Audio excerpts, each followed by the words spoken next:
Welcome to Raging Bullets, a DC Comics fan podcast, episode 233.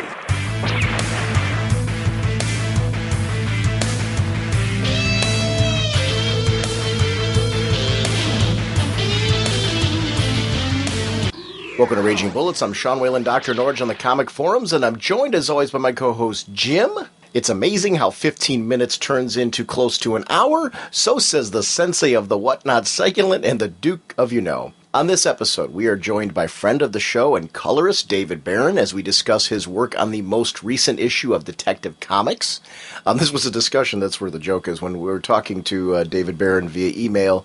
He said, let's do a quick little 15 to 30 minute discussion. And I figured we'd do kind of a lead-in then to talking about the issue of Detective Comics. And David's such a great guest that it instantly turned into a 15-minute discussion talking about just what it was like to work on this creative team. And I think this is very interesting for anyone on the creative process with a brand new book like this, what it's like when a team gels together. So I always love when creators are real passionate about their books and the team that they work with. And I think that shows in the book. So this is a great issue of Detective Comics, and we're glad to have David join us. We're also joined in a second segment by friend of the show, Myron Rumsey. And we wanted to finish our discussion we started a couple episodes ago with talking about Green Lantern Corps, because that was the book we didn't get to. But also, there was a reason to go back to with the recent events in the most recent issue of Green Lantern, and of course, Brightest Day number 14, to talk about the major happenings in those books. So we bring those up as well. So a lot of discussion on this episode. Plus, I also, we're doing a listener voicemail catch-up. On this episode, I did all of the October voicemails. The next episode is going to be all of the November voicemails to get all caught up on our voicemails. So by then, we'll be caught up in current. I apologize for any of the voicemails that got delayed on the show, but that happens when we go to the comic conventions because we put those segments on first when we're interviewing people direct. And then we get a little backed up on voicemails just during convention time, and we will be current after this. So thank you so much for your patience. We are proud members of the Comics Podcast Network and the League of Comic Book Podcasts. Want to remind everyone this month to check out dcbservice.com. And actually, the ad on this one, I can't talk about anything else, but DC Comics, Marvel, a lot of your major publishers right now, they've got them for this month 45% off. If you haven't had a chance to order this month, this is your last chance. Get to the site, do some ordering. Great deals for some books maybe you've been thinking about trying out across comics. That discount is a great opportunity for you to, give a new title a shot. Give a bunch of new titles a shot, actually. So thank you, dcbservice.com, for providing those great deals this month. I think it's a special that's just worth noting. Over at InStockTrades.com, I want to shout out these hardcovers. I've been collecting these Joe Simon and Jack Kirby hardcovers that have been coming out. This one's The Boy Commandos. And this is one of the most popular of Joe Simon and Jack Kirby's Kid Gang comics. The Boy Commandos were an international team of kids dedicated to fighting the Ratsies, and includes stories from Detective Comics number 64 to 73, World's Finest 8 to 9, and Boy Commandos 1 and 2. And this is 258 pages, regularly $49.99, and with 38% off, it's $30.99 from InStockTrades.com. It's a great discount, and it's a great chance to pick up a very cool book. This is stuff I never read before, and that's what it is. I'm finding, I remember talking about Kirby's Fourth World omnibuses and stuff a couple years ago when those were coming out. This is work that I never got a chance to touch on when I was younger. And to have this stuff released now in these wonderful hardcover volumes and to be able to read like the complete vision of these books has for me been something that's been a true joy. It's classic work that I've been digging. So if you're into classic comics, consider checking out some of these great collections. And they have a slew of them over at InStockTrades.com. So browse over there and see if there's something there that you like. The discounts are great. And remember, orders of $50 or more give you free shipping. So that just adds to the discount. So thank you, InStockTrades.com, for that. Jim, what kind of a podcast are we? Well, Sean, we are a spoiler podcast. We go in-depth into plotline, story twists, and whatnot of the comics we're reviewing. So if we're going over something you haven't read, you may want to come back later so you can better enjoy the show. Carter Hall, scientific genius from a far-off world, flies into action as Hawkman.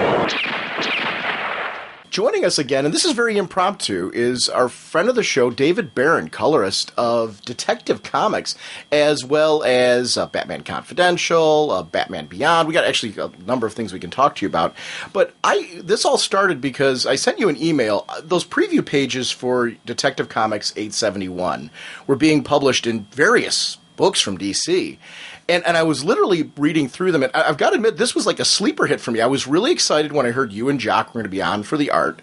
I've really enjoyed American Vampire with Scott Snyder, so I really liked the writer. But I've been so caught up in Batman Incorporated by Morrison, and that was like kind of my go-to Batman book. I saw these pages, and I literally had to shoot you an email because I was like, David, this is beautiful, and the story just really engaging. That was just a few pages. So thank you for coming on, and welcome back to the show. And what's it like for you to be involved in this run of Detective? Well, first, thanks for having me, and second, it feels great to be a part of this team. Everyone from the main feature to the backup stories to the editors, it's a pleasure to work with them all.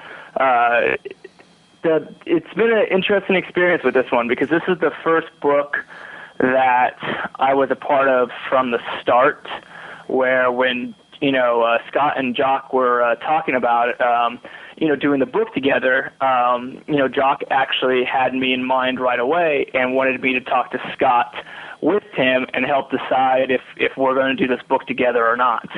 And it actually started in last year's San Diego Comic-Con. And we went to my favorite pub and, went upstairs to have a little privacy and talk business. And, over a couple of drinks, Scott shared, his vision of what his run of Detective is going to be. And I was blown away. I thought it was perfect. I thought it was everything I want Batman to be, whether it's Bruce or Dick. It was a good feeling. I mean, I knew that we're going to start something positive and strong just by the way the book came together before even the first page was drawn. Just in our discussion, he was laying it all on the line, saying this is what I want to do, and this is the feel that I want, and this is why I want you to draw the book, talking to Jock, and this is why Jock wants me to color the book, and Scott wants me to color the book, and I was flattered. The positive energy was strong, and I just couldn't wait to start. I mean, we did so many people did little teaser things to post on Twitter, and we just were all excited about the book that we couldn't wait to actually start the pages. Myself being a colorist, I even did a black and white drawing of Batman, just because we wanted get started on such a great project because Scott's script was amazing, and it's just one of those vibes that I haven't had on a book in a long time. Not that the other books I haven't been excited about, because I have. I mean, I loved working on Green Arrow Year One with Jock. I loved working on his Cutter Detective run or issue. I love working on Batman Beyond, but this one just had a different feel. And the only feeling that ever came close was when I was working with Frank Quitely and Mark Miller on Authority, way back in the day for Wildstorm. And but this one even had more of a distinct vibe of just excellence all around. Scott, accomplished writer, his detail, his settings, his scripts, describing, each panel could be simple and open for us to take charge, or it could be very elaborate, setting a sense of mood for us to really get a sense of the world that he's creating. I think for Batman, it's a character, I think we talked about it before, where unless you have something kind of new on Batman, it's not really going to stick out, and it's just going to go and get lost in the hundreds and hundreds of Batman stories that have already been done. But this book is really going to stick out. He concentrates on a lot of the missing things that the Batman stories haven't had, and I know some of the reviews have called it, the CSI of Gotham. And I thought, that kind of hits it on the point where, Batman is a detective, and even though it's not Bruce, Dick has learned from Bruce about what, needs to be done in order to get the job done. And at the same time, it's going to show Dick's personality. And that's really important, and it's really working well. I'm working on, the second issue right now, 872, and it just continues where we left off with just brilliant touches here and there. It doesn't no one's afraid to go big. And that's key here, that we're not afraid to push the limits of a Batman story, and I think it's going to pay off for all the readers. One of the things I liked in particular about this issue, you were talking about the CSI, and also I liked that it wasn't just about that Dick Grayson trained under Batman. I liked that there was an acknowledgement of the fact that he was a police officer, and that that's part of his background as well, and that Dick brings that to the table. But also I like that it explores his background and his time with his parents. I think it's something that's nice about with this whole Batman Incorporated theme kicking in right now. It's the fact that now it's no longer Dick Grayson temporarily filling in for Bruce. This is now Dick Grayson is the Batman of Gotham. Bruce has his own new thing, and the torch has been passed. And this book so totally feels like it's all about Dick Grayson and this really establishing his role there. But I loved that little attention to detail. That small little bit for me was really important, because I honestly hadn't been thinking about that in a while. I'm like, well, yeah, Dick does understand police work, and Gordon acknowledged it to him, and I loved those moments about this book. It added just another. It stepped up Dick Grayson's game for me in this issue as well. Definitely, I agree with you fully. I think it's important to know that Dick is not just another superhero coming in trying to fill the shoes of Batman. That he is a detective himself, a former police officer. He knows what he's doing. He understands how things work. He definitely still has an edge about him, but doesn't. He's not as antisocial. So I think the conversations between him and Gordon as Batman, and him and Gordon, as Dick, as just Wayne, Foundation representative, are going to shed a new light on the characters, both him and Gordon. And I think the readers are going to really enjoy that. I know I have, from reading the scripts and seeing the banter. I mean, up on the rooftops of Gordon disappearing behind the bat signal and coming back, and with Batman still there and throwing off Gordon. I think all the readers really enjoyed that. I read a lot of reviews, in comments, reader comments, that was one of the things that they all picked out. And it's just those little touches. Again, the personality touches give everybody kind of a fresh take on Gotham City. And as a long time Batman fan, it's really refreshing and rewarding to not only read it but to be a part of it. One of the things whenever I'm looking at artwork or just sitting back and enjoying the book like that, I kind of like create these own terms in my head. So I don't know what the technical professional term is for with the coloring style. And one of the things I digged about this is I call it kind of like light coloring, even though it's not technically, it's not exactly like that bam kind of pop, heavy color focus like you would get in a Green Lantern book. This has those nice subtle soft coloring things, but then you got these moments where it pops, like when that one kid kind of freaks out a little bit and rips the one dude's arm off, and you get some cool blood there, and you're going just shifting that back and forth throughout the style. That was something for me that I really, really enjoyed, because it was great mood setters. And you see, with Dick when he's first waking up, and then later when he's with Gordon, it has that heavy blue kind of focus to it. It's kind of like that wariness, but it's not fearful wary because it's a lighter blue type of deal. That's the kind of stuff that I really just loved about this book. Yeah, I don't know what to call it either. I call it a happy accident, I guess. It's one of those things that the rest of the team just trusts me and what I think fits the book and the mood. I mean, that we talked before. That's always my goal is to complement the art with mood and some type of emotional feeling that that the art really has already picked out. Jock is a fantastic artist. He's becoming one of my best mates. We spent some time at San Diego, spent some time before San Diego in LA. We chat all the time, via email or Twitter, and him being in England makes it a little bit different, where when I'm going to bed, he's waking up, and yet there's still this relationship that we've developed over the years with our artwork. And I always say the more I work with someone, the more I get to understand them as an artist, and the more I can compliment them. And I think some of the color choices that you were talking about are just happy accidents that were meant to be.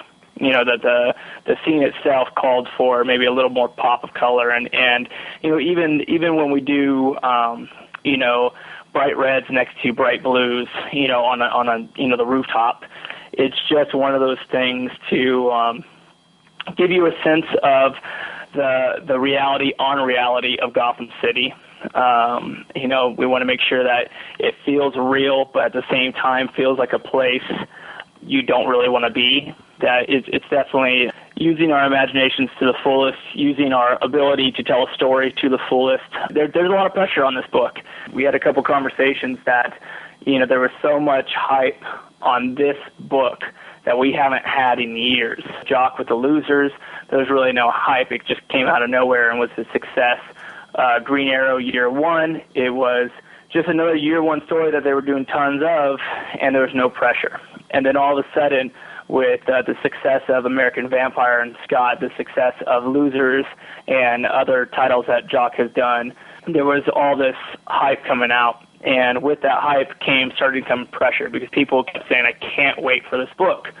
And the one thing you don't want to do when everyone's saying, I can't wait for this book, is to let them down. And I don't think we have. I think it's everything we dreamed up of as a team. I know Scott's proud and excited through the emails he sent us, through the conversations we had in person, to all the press that we've been doing. Not just this podcast, but all the other interviews that Jock has given and Scott has given, and the rest of the team. We're proud. We're very proud, and we're looking to continue this run for a while. And we'll see how long we can keep it up to where we're all happy. I think the plan is right now, 12 issues with Jock, with a couple, backup breaks because of the way they restructured the format of DC Comics.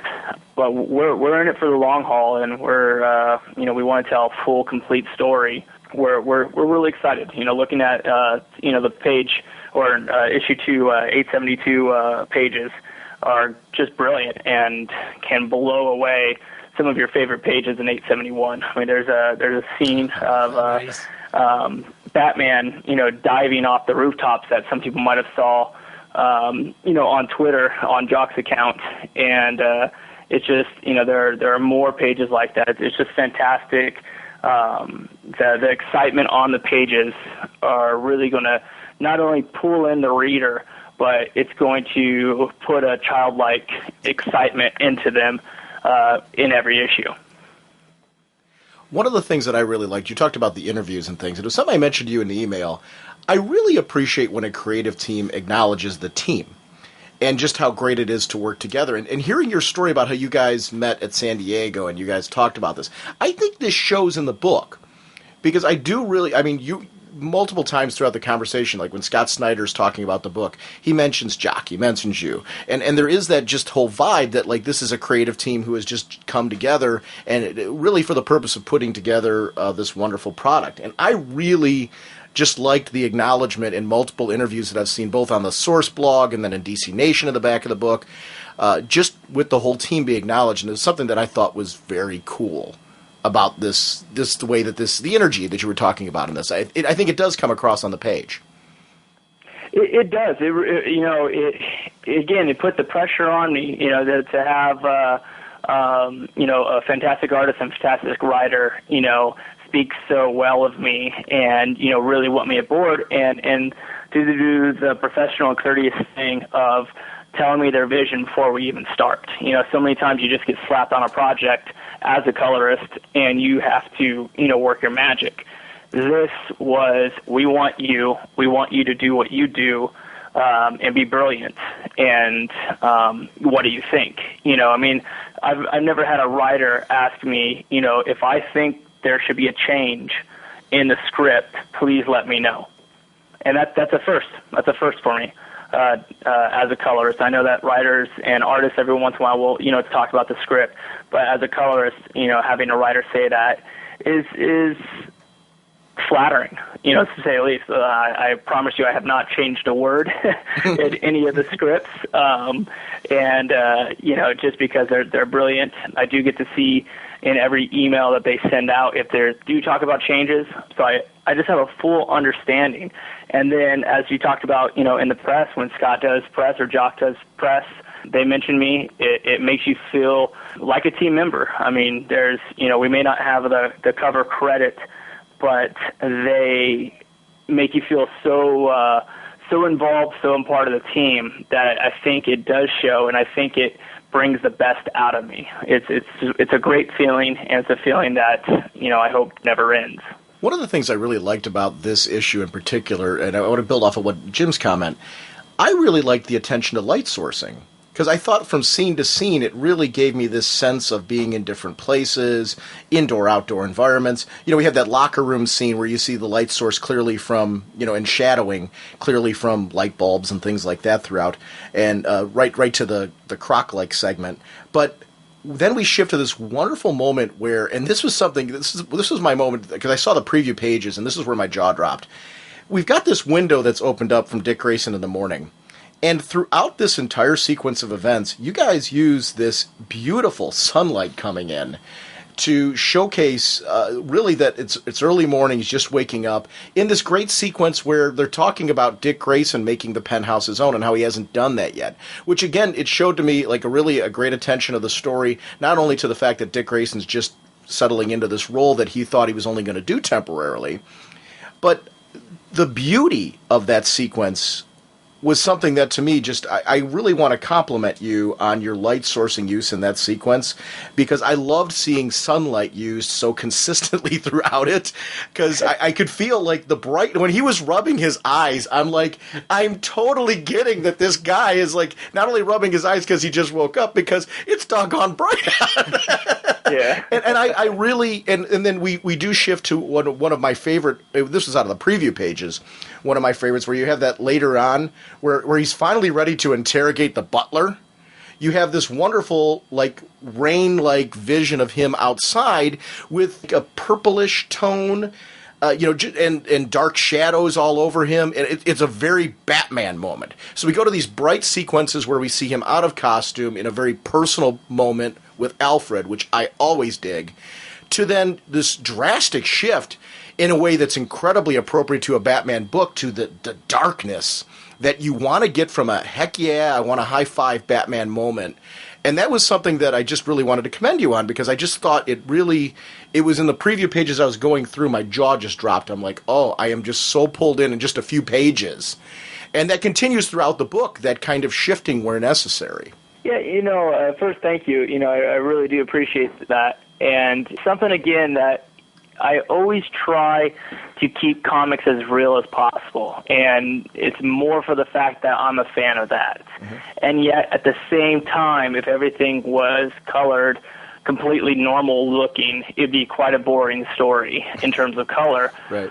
So it's that fine line of finding, a dirty palette that screams to you that this could happen, and then at the same time not worrying too much about keeping Batman blue or in this case gray. And we had the conversations about that before. Definitely want to shift moods. The bright sunlight, the art screamed for it, and then it's just finding colors to complement that, to give the same mood of what you want. And the open space on I think it's page 5, on panel 3, kind of added a yellow sunlight to keep the whole motif consistent with the sunlight coming in, and yet not necessarily restricting yourself to where the light source really would come from. And it's always that fine line of it is a comic.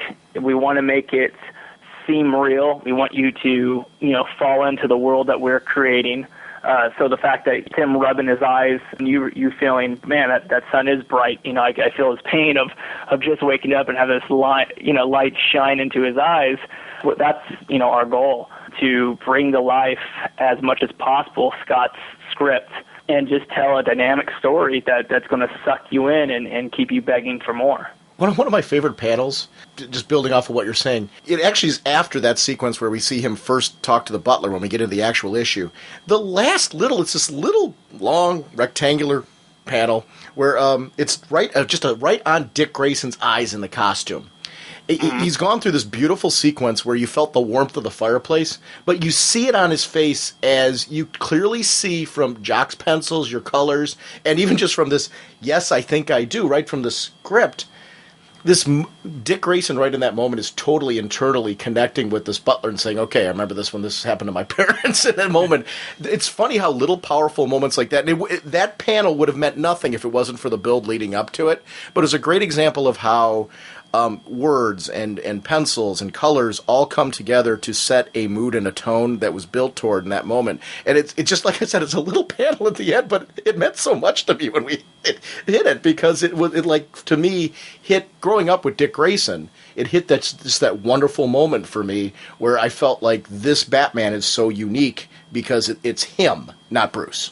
Yeah, I agree with you. I mean, it's, complement of the story, building it up panel to panel, the characters, just emotions, coming out. And this is something that Bruce Wayne would never do, which is basically share his emotions. He'd rather stay quiet than say, anything, personal at all. Where Dick's different. And, then at the same time, when we're talking about, Batman here with white eyes, there's no pupils, there's nothing. And yet there's so much, in the artwork that conveys emotion, and then me, just bringing that out a little bit more. Again, it's something beautiful that the entire crew is doing. Everybody that's a part of this is pouring their, blood, sweat, and tears into it, and really coming out with some amazing stuff. It's one of these things that, Jock will email me a question on, when the woman's throwing herself outside the window and there's all this rain and stuff. He made sure that the way he did it technically was okay with what I have imagined. And if it wasn't, he would try to rework it. And there's such close-knit of communication where we are talking and constantly asking, is this good if I do it this way? And it's, yeah, no problem, go with it, to reassure everybody that from, start to finish, we're going to be on the same page, we're going to convey the same emotions, we're going to find out what we need to accomplish in the story to keep things moving along, and to give the, biggest bang for your buck on every page, whether it's the subtle things of a little humor with, the bat taser, or, the scariness of Batman appearing, on a windowsill when the butler opens the window, or the child Croc biting the other schoolmate's arm off. Little things that we are constantly trying to give you, big scene shots, but at the same time, not having pinup after pinup after pinup. We want everything to flow into the story, to flow properly, but still giving you just amazing images left and right. It was funny when you were talking about how you guys met up, went to your favorite bar and, sat in the one corner. I was just imagining kind of like a scene like, out of Star Wars at the cantina, just kind of sitting in the corner, just whispering, back and forth, and just kind of that mystery side of it, That's just where my mind goes. Well, that it was during the San Diego Comic-Con, so it really did look like the cantina in Star Wars. So there was a lot of interesting people, as we all have discovered at conventions. You never know what's going to happen when you go to a pub, near a convention. Well, I'm glad you didn't have the issue of who drew first, though. That would have, really messed up the comic. I was just going to ask you that. I was going to say, because I was wondering where you were coming from with the Star Wars Cantina thing, and I thought you were going to ask him if he shot Greedo first. I'm like, where are we going with this with David? And as we all know, we definitely shot Greedo first. But one of the things I like hearing is just when you keep talking about just the teamwork and just the open and friendliness between you guys. That's the kind of stuff that I like hearing. When creative teams talking that, because as we said, you can see the fun in this. You can see that this isn't just a really good scripted story, it's also a beautiful story. So this is one of those just great meshing of artwork and the written word, and it's just from talking to you just for as long as we have, I can see exactly why we get this meshing. You guys are a nice, crafted team going here, and that's just, I was excited before. My excitement level as we keep talking is just growing, because I want to read more of what's going on here. Yeah, I tell you, it's a completely different experience. I mean, I work with a lot of quality people who who have kept me in the loop, in years and years of working in comics. I mean, we're talking about over 15 years, now, and this is really the first experience I've had from day one. And, I was hired, the same moment that the artist, was hired. And, where, the writer, took the time, took the effort to make sure that we are all on board so we can really make something, special. And I really credit Mike Marks for allowing that to happen, and then Scott for having maybe just an understanding of what makes a great project work, which is, understanding, everyone involved, and understanding that, yes, we can, let's grab a great artist, but let's grab a, great colorist at the same time and make sure everything works out and everyone's happy and secure. I think part of the thing is that Jock and I trust Scott. Everyone trusts Scott. Scott trusts everyone. And he will allow you to roam free a little bit. He will scripts. He'll just say, this is kind of my idea. If you come with a better angle or a different idea, as always, switch it. And I've read that in many scripts to many artists. I honestly, there's a lot of writers that will say that type of thing.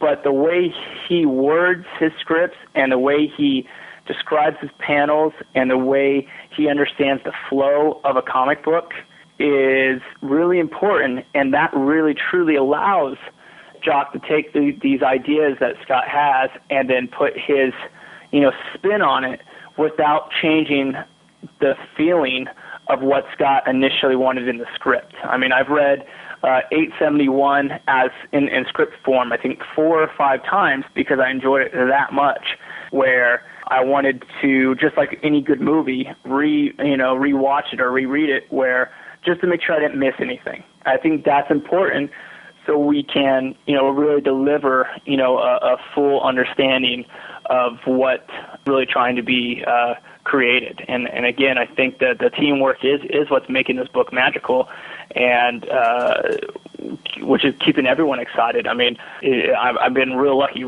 this last year in comics to have multiple people working very closely with me in Ryan Benjamin and Batman Beyond, but this detective team is a whole other level, and it's fantastic from start to finish. One of the things, when you were mentioning rereading the script again and again, I imagine you'd need to because of how much is just going on in this issue. Because it's one of the things I loved. This issue left like no stone unturned, which is really important, I think, with this run because it gives us a flavor for where is Dick Grayson at now. And that doesn't just mean when he's out of the costume with Alfred. It doesn't just mean when he's in the costume doing detective work. We see him with Commissioner Gordon. In what I think was just an absolutely brilliant segment, where it shows, again, Commissioner Gordon's wrapping his head around the fact that this is a different Batman. But those moments with Commissioner Gordon are a little bit warmer. They're a little bit more personal. There's something there. It's still the Dark Knight outside in Gotham. You've still got to have that same vibe that you'd have with him outside the window, but yet the toning that you used and the presentation of that, there was something about it where it was taken down just a little bit in an appropriate way that fits the mood of that sequence. I still felt it was nighttime in Gotham, but yet a very different setting and mood. And then we flash from that to the great gadget moments where we get to see night vision goggles going on. And I love that Batman is just a little bit one step ahead of, not a little bit, a step ahead of his competition, which to me, he's got to be. I'm a James Bond fan. And I think my love for I was a Batman fan first. I think my love for James Bond came from the fact that I loved Batman with his utility belt and the gadgets. So if you're going to be telling a modern-day Batman story with the kind of money that Batman Inc. is throwing around, you better darn well believe that there's bat tasers and there's bat goggles and stuff like that in a way that's not cheesy. It works. Right. And that was the cool balance of this whole thing. Yeah, it's we talk about the whole bat taser part. The fact that he's shooting the taser is all around, to me, cool.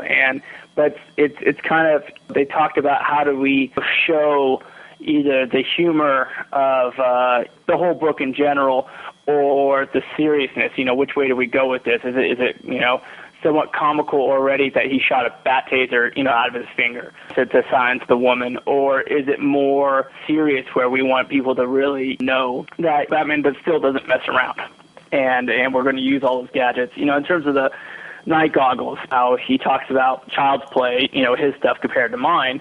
And in the art's the same way, where, the other guy just has normal, flat, green-looking night vision, where Batman can still see, colors and full shapes, and maybe, just have a little tinge to it. It's important, I think. I think it's one of those things that keeps Batman Batman. If Batman did not have a utility belt, I think we'd all be like, that's not my Batman.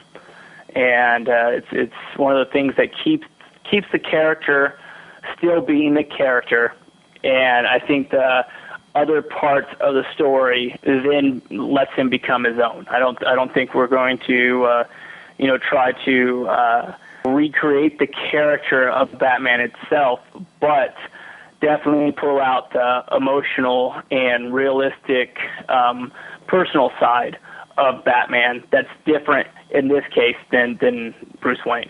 It's funny when you were talking about should that be a serious moment, should that be a funny moment. I think what worked for me was it was both. Because it was, I love like the gadgets. I'm like, I would love to have those for that reason. In a Dick Grayson fashion, you want to believe that there is a part of him, because that's Dick Grayson's got a sense of humor. And yet he's still Batman, and he's got that serious nature to him. And it's an interesting balance. You think good writers and good creative teams capture this with Dick Grayson. And I think it's what's been working with me, because we've seen him as Batman before in years ago in Prodigal. This is different this time, though, because he's making Batman his own.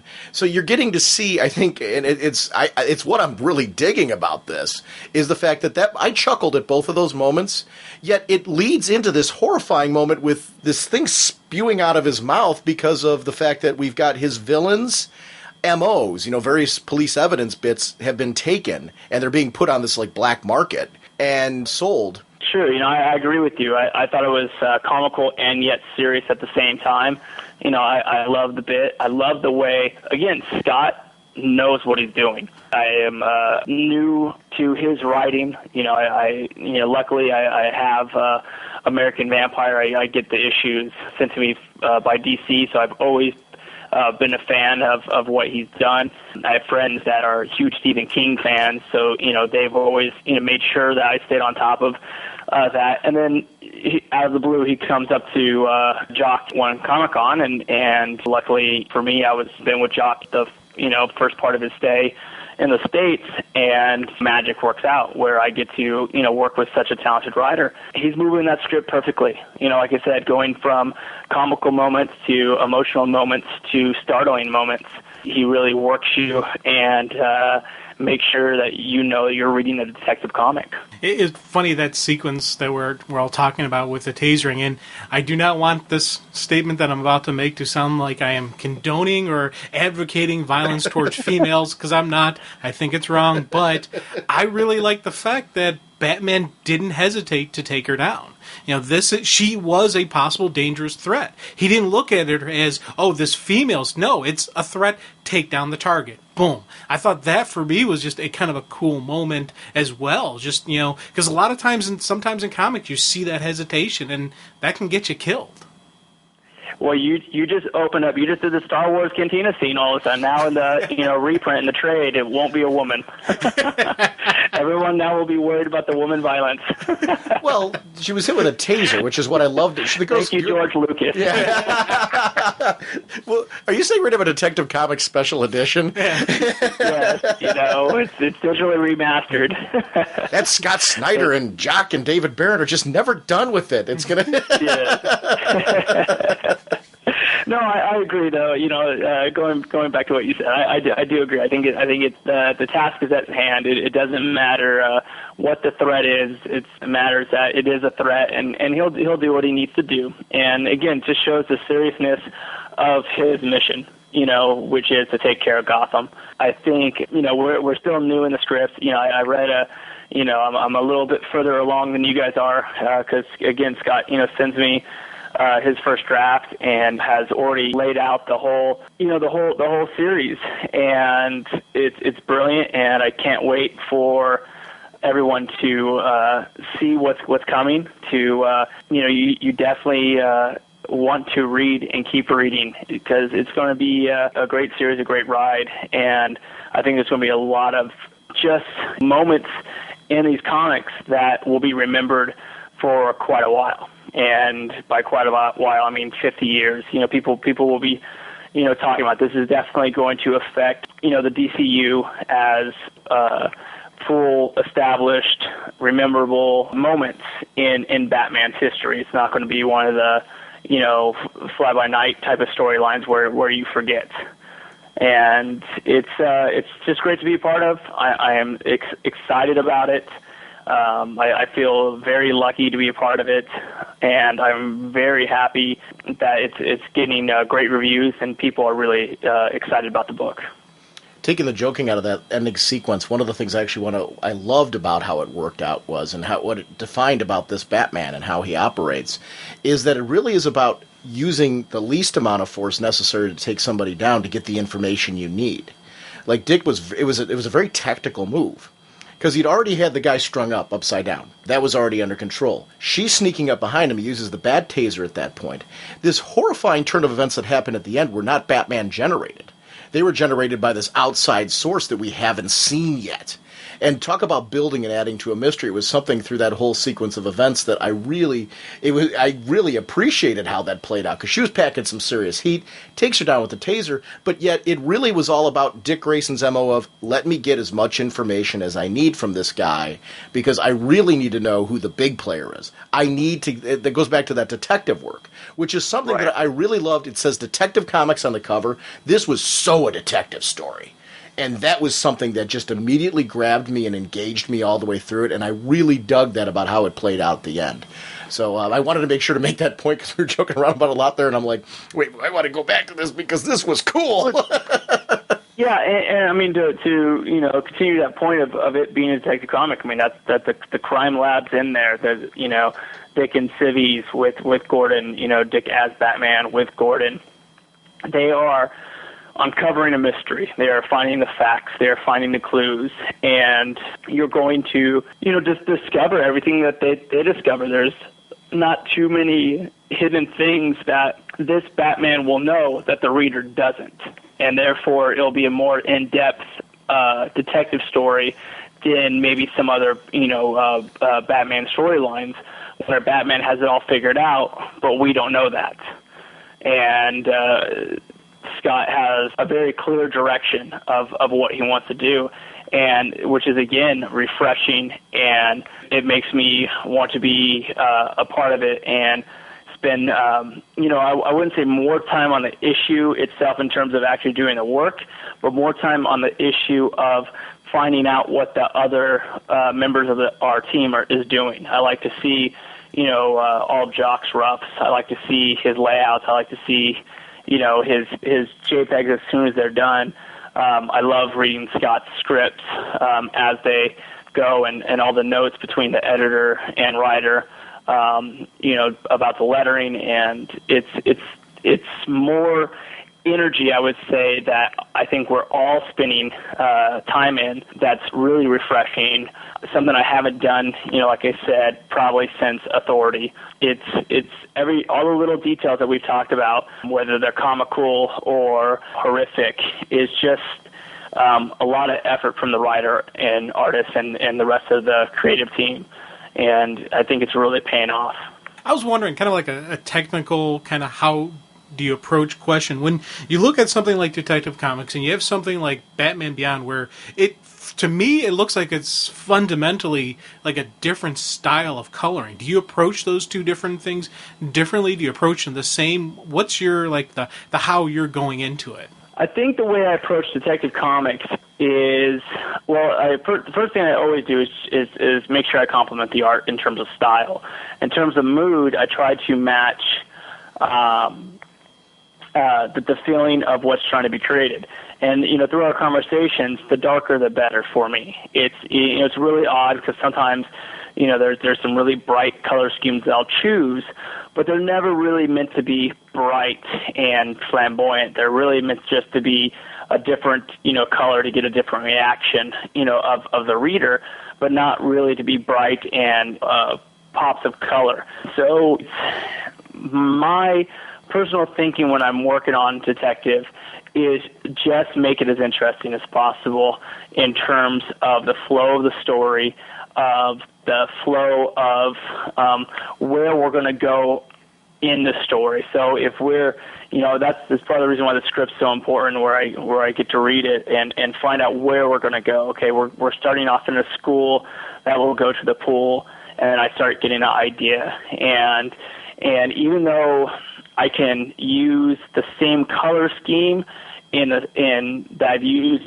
a million times before, with this art and this script, I'm going to use it just slightly different or completely different. And that's really the concentration that I've been doing on Detective. That's the part I've been thinking about, is how can I use this color scheme to really be a part of Detective. Going back to Batman sitting in the windowsill outside in purples with the butler, being shocked. It's something that I think about, of how I can convey a real sense to it, but still being a little shocking. And there's a strong sense of white with the butler, with the white gloves, the white hair, and it's hard to explain because it's subtleties. It's little tiny things here and there in terms of my different approach to Detective as compared to Batman Beyond. There's not too much difference in terms of color schemes. It's how those color schemes are used. I try to maybe just desaturate just a little bit and keep things flowing, again, to complement the artwork and story. I don't think I answered your question. Oh, no, you definitely did. And just, the other thing I was just, and as you're talking, I'm wondering, when you're doing this, do you go page 1 to page 22? Do you go page 1 here? Oh wait, this is kind of or do you jump around? How do you actually go from beginning to end, or back to front? Yes and no. Again, the way I like to work is with the artist close at hand. The way Jock works is by scene. So he'll, and luckily the way, Scott's writes is by scenes. So what will happen is, maybe 6 through 10 will be one scene, and he might decide to draw that first. So I'll color that first because I know it's a complete scene. And that's the beautiful part about learning the way your artist works, is that I know I may not get page 1 through 3 to the very end, but I also know that 1 through 3 will have nothing to do with, 6 through 10. And it's one of those things that I appreciate of Jock, that he will lay out a scene, make sure that scene works before he turns it in, and he'll rework it if he has to. I mean, you can't, if you're really worrying about continuity and you're really worrying about quality, you can't do a page, turn it in, and then go on to the next. You have to do 5 pages that complete the scene, look at all 5, and make sure they work. And then if they don't work, you have to be willing to go back in and rework the image. And Jock is one of those artists that is always willing to rework his image. One of the things that I know we've talked about this before when we've had you on, but I found it really interesting when I was looking over, Batman Confidential number 50 came out. We've got Batman Beyond, which is out now, and that series actually today is the last issue of Batman Beyond before it kicks into the ongoing of the miniseries.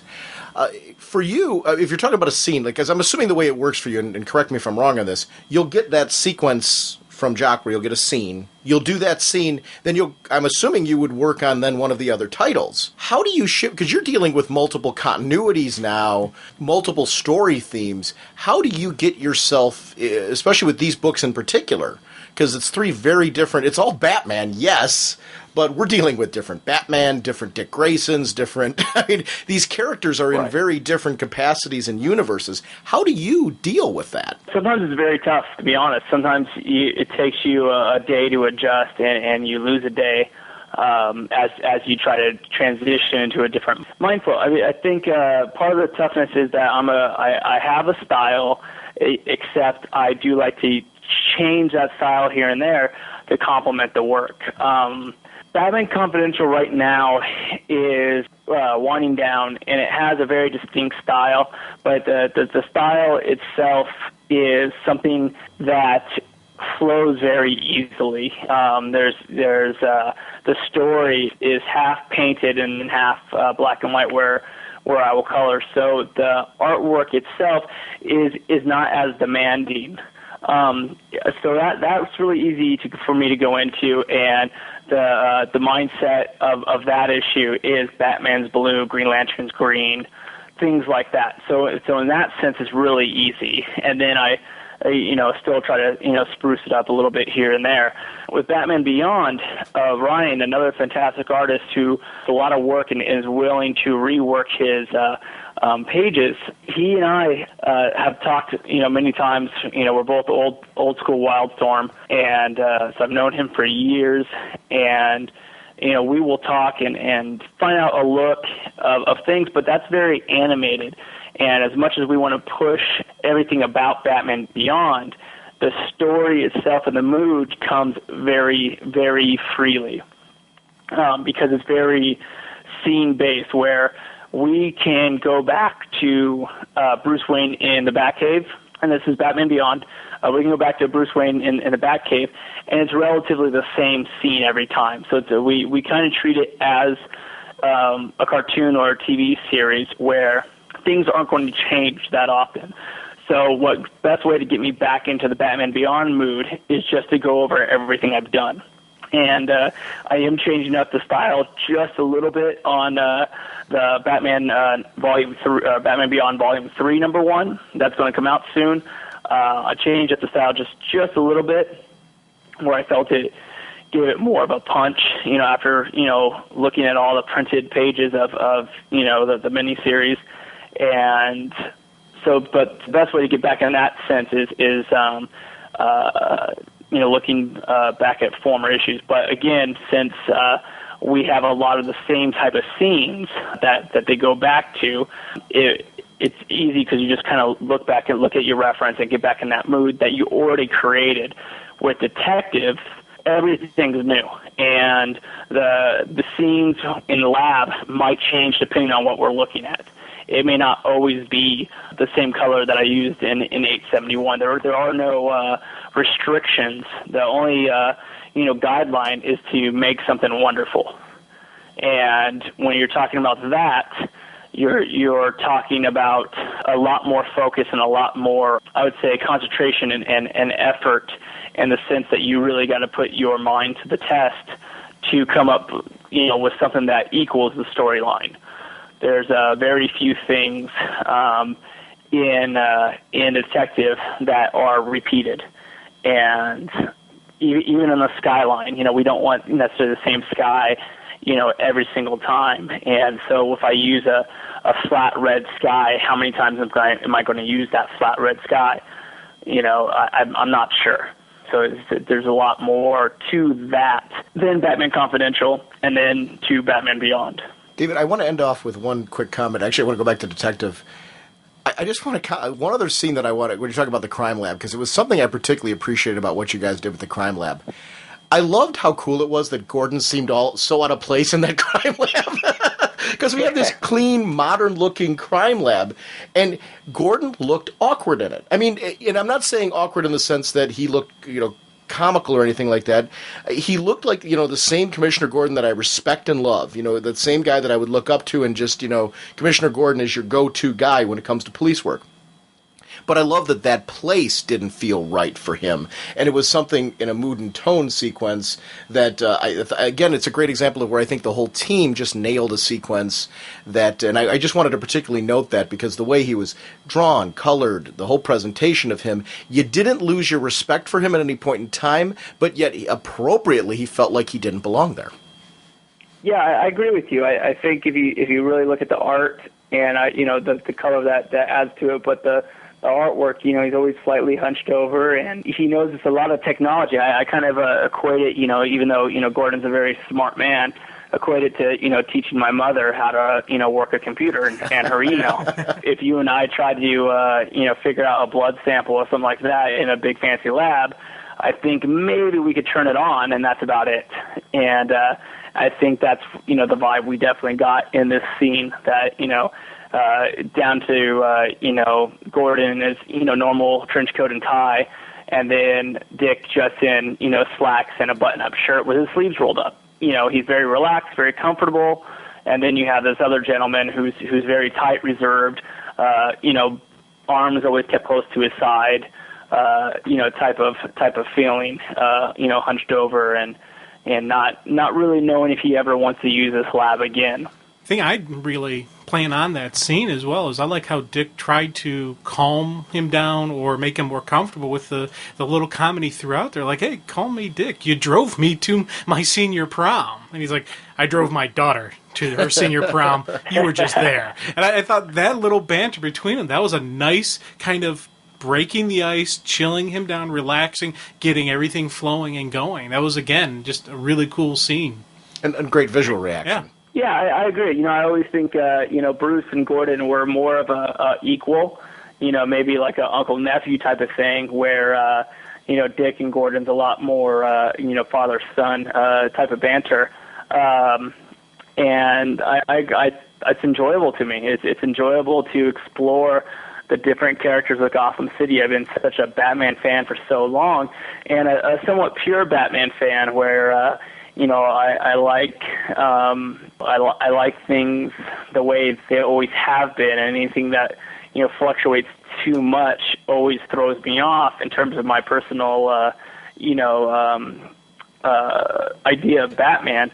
And this script is just right where I want it to be. If we're going to have someone else be Batman, this is the script that I want to read. No knock on anyone else who's ever wrote a Batman story or a Batman who wasn't Bruce Wayne, but this is what I want to read. This is my Batman, and I think I'm on the same page with a lot of just hardcore Batman fans that they're going to accept Dick much more with this run. They're going to not only accept them, they're going to love them. Whatever happens in the future, again, this is going to be something that they will remember, and they will talk about it for years. David, we went way over the amount of time you gave me, so I really want to make sure. Is there anything else that you want to mention about either Batman Beyond, Detective Comics, any of your work before we sign off? No, it's always a pleasure talking to you guys. Thanks for again promoting the book, and I'm glad to be a part of it. My website's myzombies.net. Happy to talk to you guys. Well, thank you again, and I will have all of that in our show notes, and they are linked already on our website as well for anyone who hasn't seen them before, so they'll definitely be up there. But thank you as always. It really was impromptu, and I really thank you for just being so willing to come on the show so quickly and joining us on this wonderful book. Well, yeah, perfect timing. I mean, right before the holiday, where we all get to eat a ton and sleep. So this is a perfect timing for myself as well. Hope this craft can withstand this powerful force. Joining us again is friend of the show, Myron Rumsey from the blog of OA. Myron, welcome back to Raging Bullets. Thanks for having me back, Sean. It's a good time to be a Green Lantern fan, I tell you. Absolutely. And actually, one of the reasons why I want to have you back, when we last did this discussion, one of the books we did not talk about was Green Lantern Corps. We ran out of time, and I wanted to make sure to jump back and start with that book. Because it's funny, we have Tony Bedard who's taken over this book, and it has not missed a beat. We've also got new art, though, with Tyler Kirkham on, and Bat, and this whole art team, I think, is just doing a fantastic job. Nei Ruffino on colors. Bat is the inker on the book as well. And it's a good-looking book with this part 2 of the Weaponeer storyline is what's going on in issue number 54, which I didn't know. It's hard to talk about how you view the Weaponeer on this.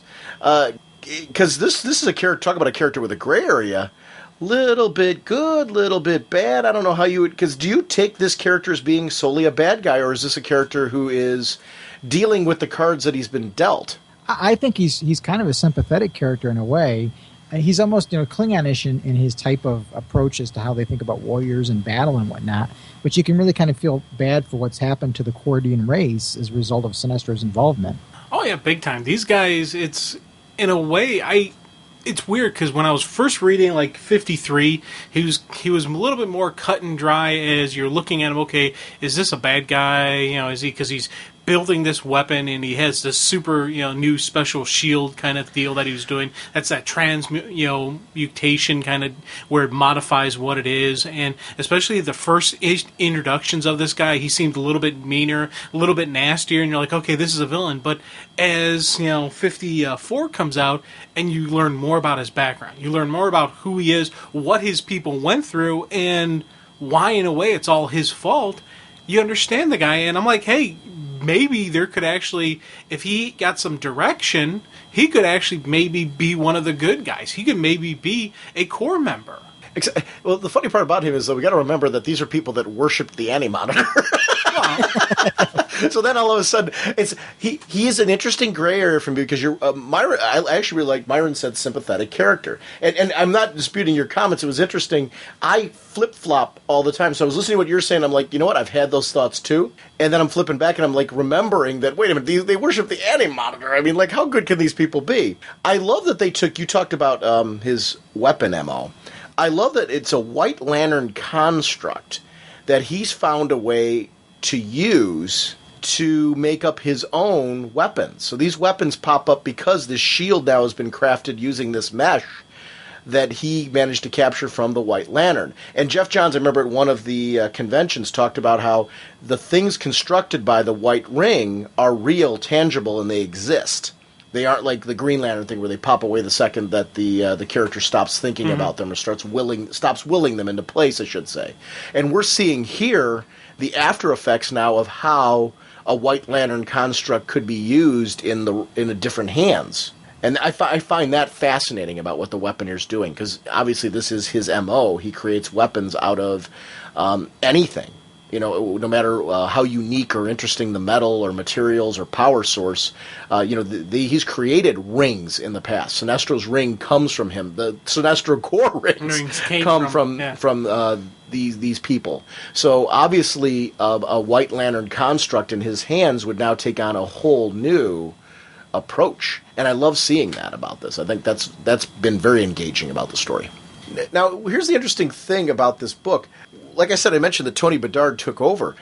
Do you guys agree with me that this book hasn't missed a beat with the new writer, Myron? Yeah, I'd have to agree. It's hard to follow, Pete Tomasi, but I like Tony Bedard's work in Rebels, and so I really had high hopes, and he's really lived up to my expectations. And Tyler Kirkham, wow, what a great couple of first issues for him.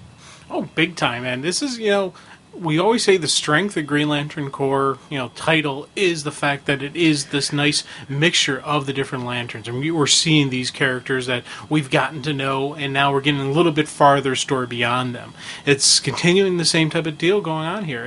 I enjoyed seeing just, the Weaponeer versus, Kyle and all that, and just, everybody, just that initial fighting, and then as it evolves on when she gets captured, it's Kyle again going, hey, let's first go to Sinestro. When that doesn't work, he shifts to plan B. Let's call for some backup. Let's get some more lanterns here, and let's hit this guy with some heavy ammo. And I thought that is just shows the strength of this title, strength of this unit. It's all for one, one for all for one kind of deal. And I thought I love seeing that aspirations in the Green Lantern Corps. You know what works for me in this? I love this whole Sinestro storyline with Kyle and the confrontation.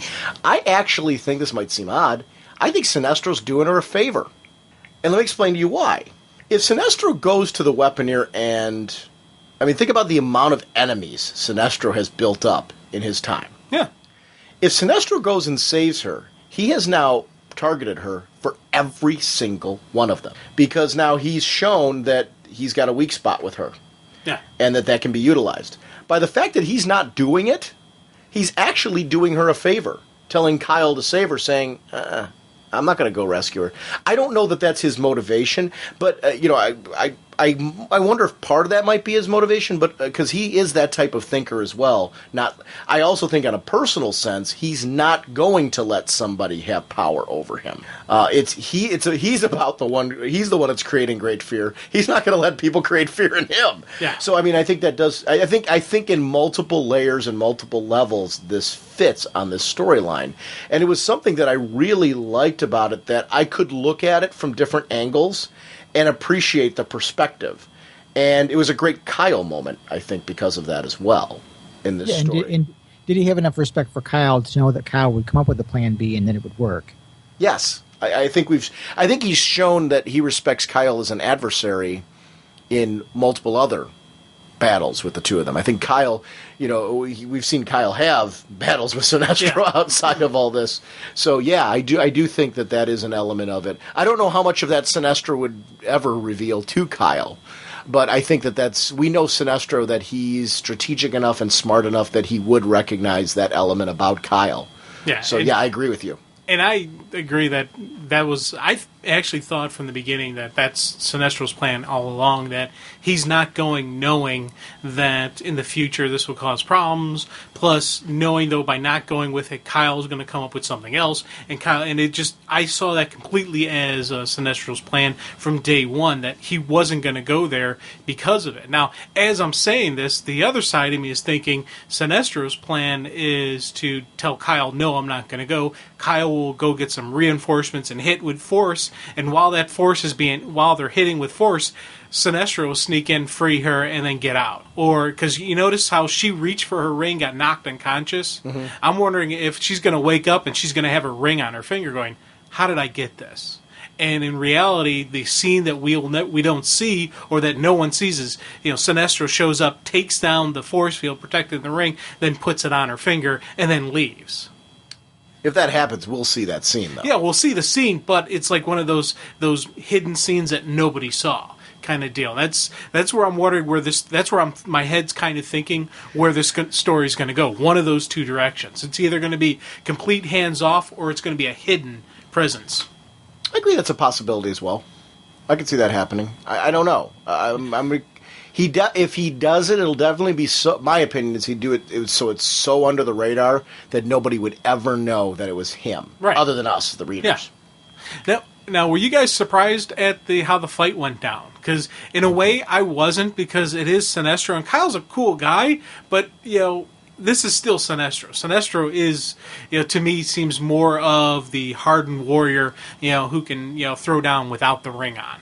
Oh, this is so much. I remember when Hal fell to become Parallax, in that whole sequence of events, when the rings came off and the two of them had the fisticuffs. This harkened back to that for me. This is the kind of character that Sinestro is, and it is all about being the biggest dog in the yard. Yeah. This boxing style, this style of boxing is called Hammer Fist. It was taught to me by the Corrigan Grandmaster Tivus Kark. Who taught you to fight? The Batman. Yeah, which, I mean, you're speaking my language, and remembering his time in the JLA. I'm loving these writers that are remembering relationships that characters have had with other characters and pulling them in ways where it would be appropriate. It was a great Kyle moment there, because it does show, his time in the JLA and what that meant, and he does have a relationship with Batman, and that is something that he would have learned from him. Yeah, learning. I love the visual style during that whole sequence. Oh yeah. Well, not just the actual artwork in the panels, but also the shapes and usage of the different panel styles. Like that Batman bit, just the jagged edges all around it. It added it's almost like I expected there to be a pow. But it gave me that kind of visual in my head. And this is a very pretty book. Yeah, always has been, and that's something that's consistent with the new team. I'm sorry, go ahead. Yeah, art-wise, this is just, you have your non-traditional mixed in with your traditional panels, and just those extra accents on the coloring around the different panels throughout this thing. Plus, then you'll get this full-page spread that's just you start looking at some of the details in the backgrounds, and you're just like, this is one of those books that you read it, then you reread it again, then I just page through just looking at the pictures, just looking at the images, just ignoring the words, because I already know the story, what's going on in my head, and I know where it's going. I just want to, you kind of get more into it, and it's like really just a second and third appreciation of it.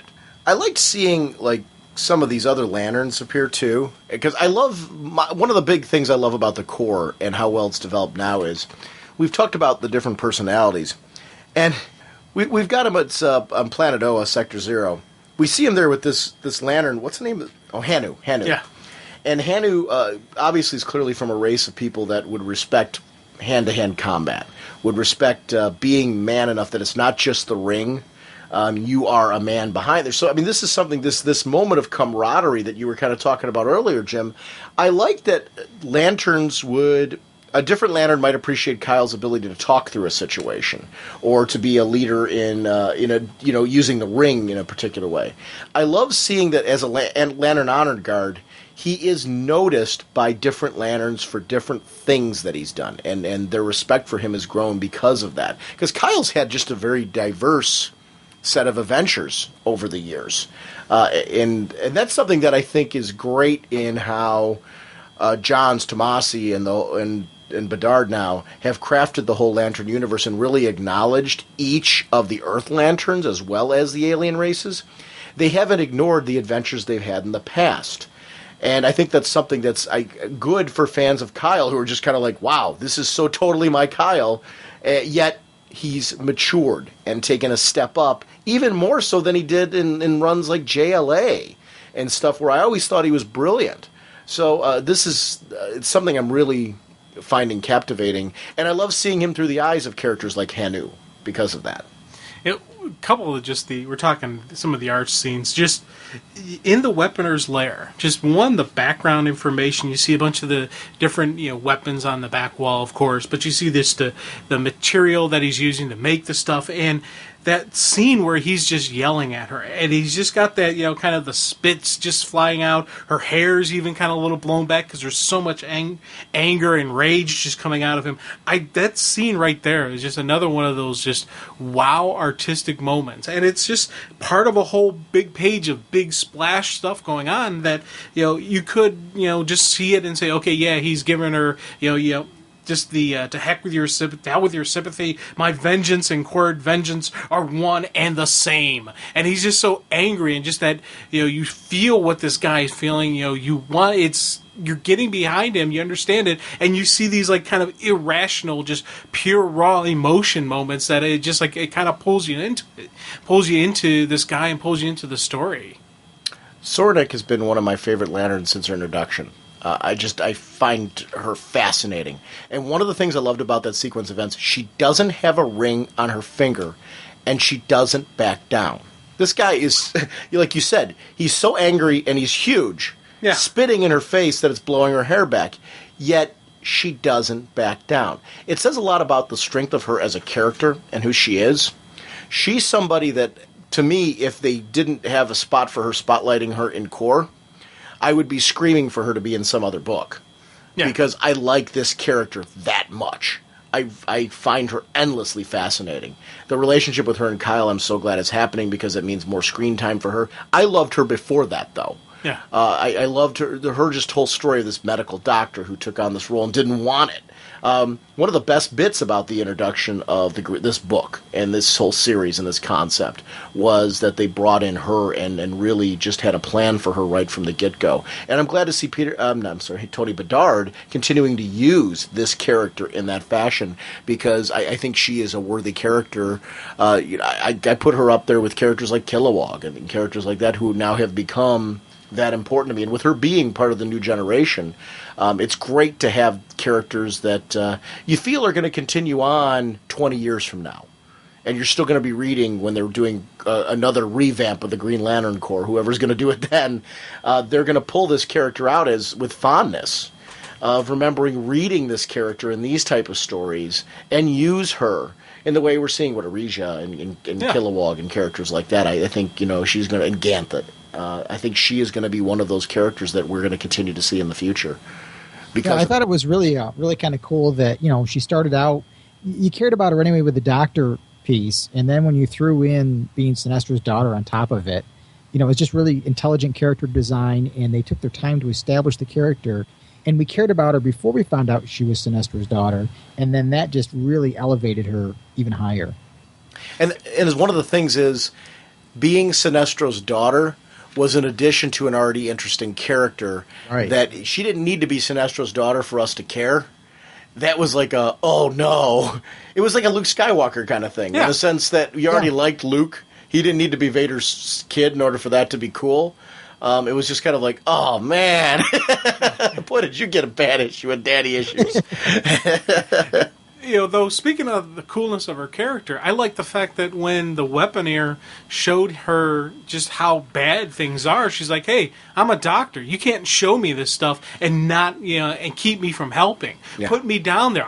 Let me help these people. Give me my ring back. I will help them. I'm not going to run away. I gotta, this is the main problem. Right here is what we need to deal with." And I thought that was just a cool statement on her as just a doctor, her as a Corps member. We always talk about heroes protect the innocent. Right here, we're seeing she's practicing what she preaches. It's the whole she's got to do what's right for the innocent people.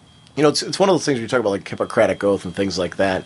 I really love that theme with her, because we see a similar exploration actually going on in the main Green Lantern title, when you got the paramedics in the beginning, where you got one feeling one thing and one feeling the other thing, which leads to the other, to very different approaches to how you would handle a medical situation. And it's funny how I think what was going on in the Green Lantern book added more respect to me to what she was doing even. And I loved how there's like this kind of cross energy between these books, where there'll be something that's taking place in one that will make me respect another character, even though they're written by different writers, and that gives kind of a whole universe feel to it as well. Well, the green titles have to feel like a whole universe. It's that's one of the things that is the strength in why it's good to be a Green Lantern fan now, because these do feel together. It's when I'm reading the character who appears in this title, if they're appearing in the other title, they feel like the same person, and that's the biggest strength of the green titles. But not even just characters. I'm talking about themes. Yeah, there's different thematic explorations of morality and emotion and how what makes a character who they are, and that's something that I think is and I like, though, that even though they all feel interconnected in the same universe, and we have touched on this before, that the books yet are very independent, in that you can read those stories independently and get something equally rich in all three titles that explore in a different way. And that really worked. I think this book is a great example of that, because this story is completely independent of everything that's going on in the other books, but yet everything we said still applies. It is all interconnected. Boy, does Kyle have like the ultimate backup crew? Yeah. Or what? When he shows up, because Hanu, I've seen Hanu in these books, but I don't have as much familiarity with Hanu as I do the other ones. But certainly, if I'm going into a battle, I'm bringing a big guy like that with me. But we're also going back to the fact that our Alpha Lantern friend Boudica is back, or Boudica, or however we pronounce it, is back, and we got Ganthet, and we've got Am I going to bring John Stewart? You better believe it. He brought like every heavy hitter you can imagine, which shows this is the woman that he loves. So if you're going into this situation, it's not about, and it was one of the things I love about Kyle, a rational person going into that situation is going to go for overkill. It's not about being macho. It's not about being just you. It's about, I've got to get her out of there. If Sinestro's not coming with me, I'm going to bring the semi-truck with me, and we're going to bash down this place with it, and I'm pulling her out of there with everything but the kitchen sink. Loved the way this wrapped up with his pulling in that crew. I love the dialogue here. Change of plans, Weaponeer. You're going to drop your toys, hand over Saranac, or I'm going to pull your spine out your mouth. But even the Weaponeer isn't taken aback by this. I like your friends, boy. Pity you've led them to your deaths. So this is somebody that I want to see the battle. And that was really a great example of pacing, where you get to the end of this, and because you care about this character due to his interactions with Sornik, which is a great way to further develop the character of Sornik, like we said, how much more we respect her now, but also what's driving his emotions, because I am so tough in this one. I don't completely feel he's a bad guy. And I love characters like that, where there's an interesting area where I'm like, I can see his side of things. I get why he's mad. I don't know how I would classify him. And I still don't feel like I know how I would classify him, because I don't feel comfortable at all calling him a good guy, but I don't feel comfortable calling him a bad guy either. He's just kind of an interesting mix. And at the end of the story, I might have a more clear definition as far as how I view him. But there is a certain part of him where it's tragic. And I like it. I like the development of the character that way. Has become very interesting to me. It's funny, now as the storyline's going on and I saw the when we first discussed this character way back, I I didn't remember the Weaponeers of Quor, Yeah. Weaponeers. Now, when they were brought back in the animated, I'm like, oh my gosh, Crisis! I remember all this stuff. The Weaponeers. I remember Cord. Then showing the Sinestro ring. It's one of the cool things that writers do. It's not just for people that are new to a character. It's for those of us that have read them previously and needed a refresher. I needed a refresher on the Weaponeers of Cord. And they gave it to me in this book. I didn't need to go to the internet for it. They gave it to me as the storyline continued. I love that because now I'm like reconnecting with these characters in a way that I haven't in ages. And you think of, in a way, you look there, they worship the Anti-Monitor, so not the best and probably not the most positive influence in their lives. Then they had Sinestro come in, who they thought would be the great savior. Once again, not only, a pretty bad deal there, because, you saw when they were making the Sinestro Corps rings and everything and doing that all for them, they were working to their death, literally, because our buddy Artillo just ripping people's heads off or biting people's heads off. Yeah, Artillo, it's the same deal. You know what I mean? But, these are guys who they've always had just the bad influence. And for me, I don't want to say good guy, but I'm saying they've been, confused, misled. Misguided. Misguided. These are, but in their heart and soul, there could be a good guy in there. I don't know. I think if they'd sit down, just if they could just find a moment to be rational and just discuss the issues and figure it out. And I'm sounding like a complete idiot, I know, but it's one of those things with this book where I want to be a core member sitting there going, hold on, guys. Relax. I want to take a step back, take a deep breath. That's why I want to group hug. Yeah, group hug. Give me a blue That's ring. what I was chuckling about, by the way. I didn't think you were sounding like an idiot. But give me the blue ring. All will be well. You bring in a blue lantern here, kind of calm the situation down. I think maybe that would actually is what's needed here instead of granted a fight scene's going to look cool, and I'm looking forward to it. But maybe they just need a Dr. Phil to come in and talk to everybody and just put everyone in their place and just relax and have a nice little quiet time. Maybe some tea, some crumpets or whatnot. I don't know. Just take it down a notch, and maybe there could be an alternate route to solving this. Make sure they all like tea. Down for a turkey dinner and mashed potatoes and pumpkin pie. And turkey's a sedative too, so it's perfect. There you go. Bringing down the emotions a bit. Yeah, nice glass of vino. Just relax. Get everyone sleeping. Yeah, just chill. Take it easy, man. Right.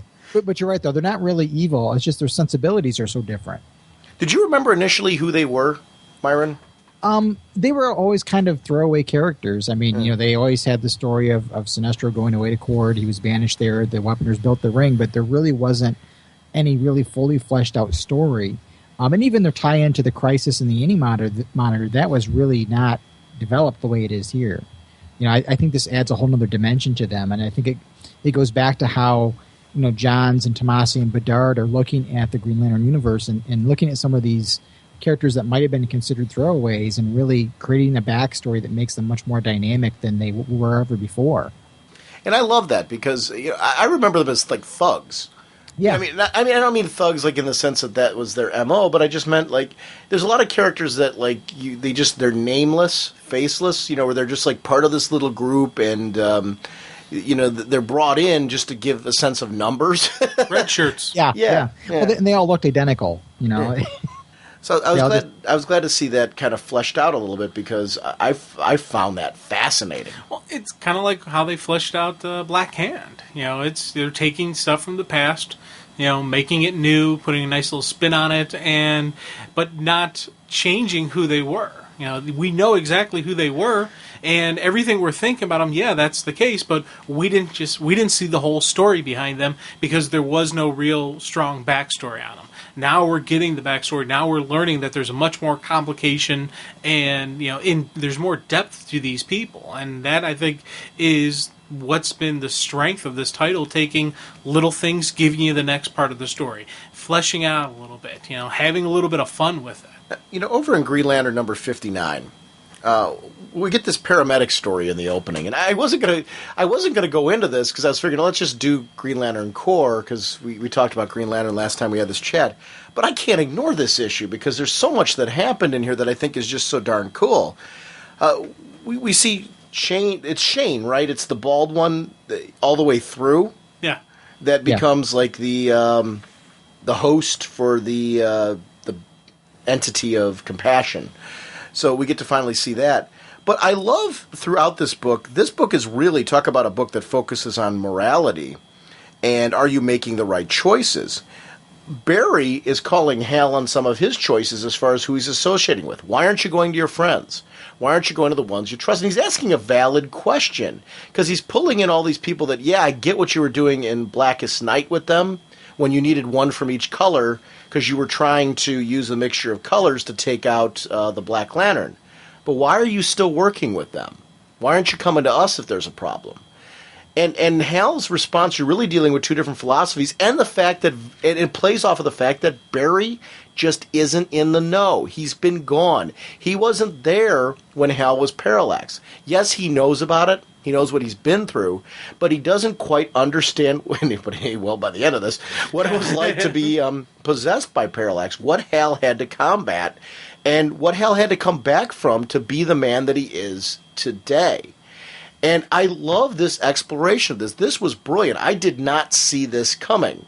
Because Barry's response to me makes perfect sense. You know, this is a very close friend. There's a lot of mixtures of emotions there. He's got to feel a little bit slighted. Like, why aren't you coming to me?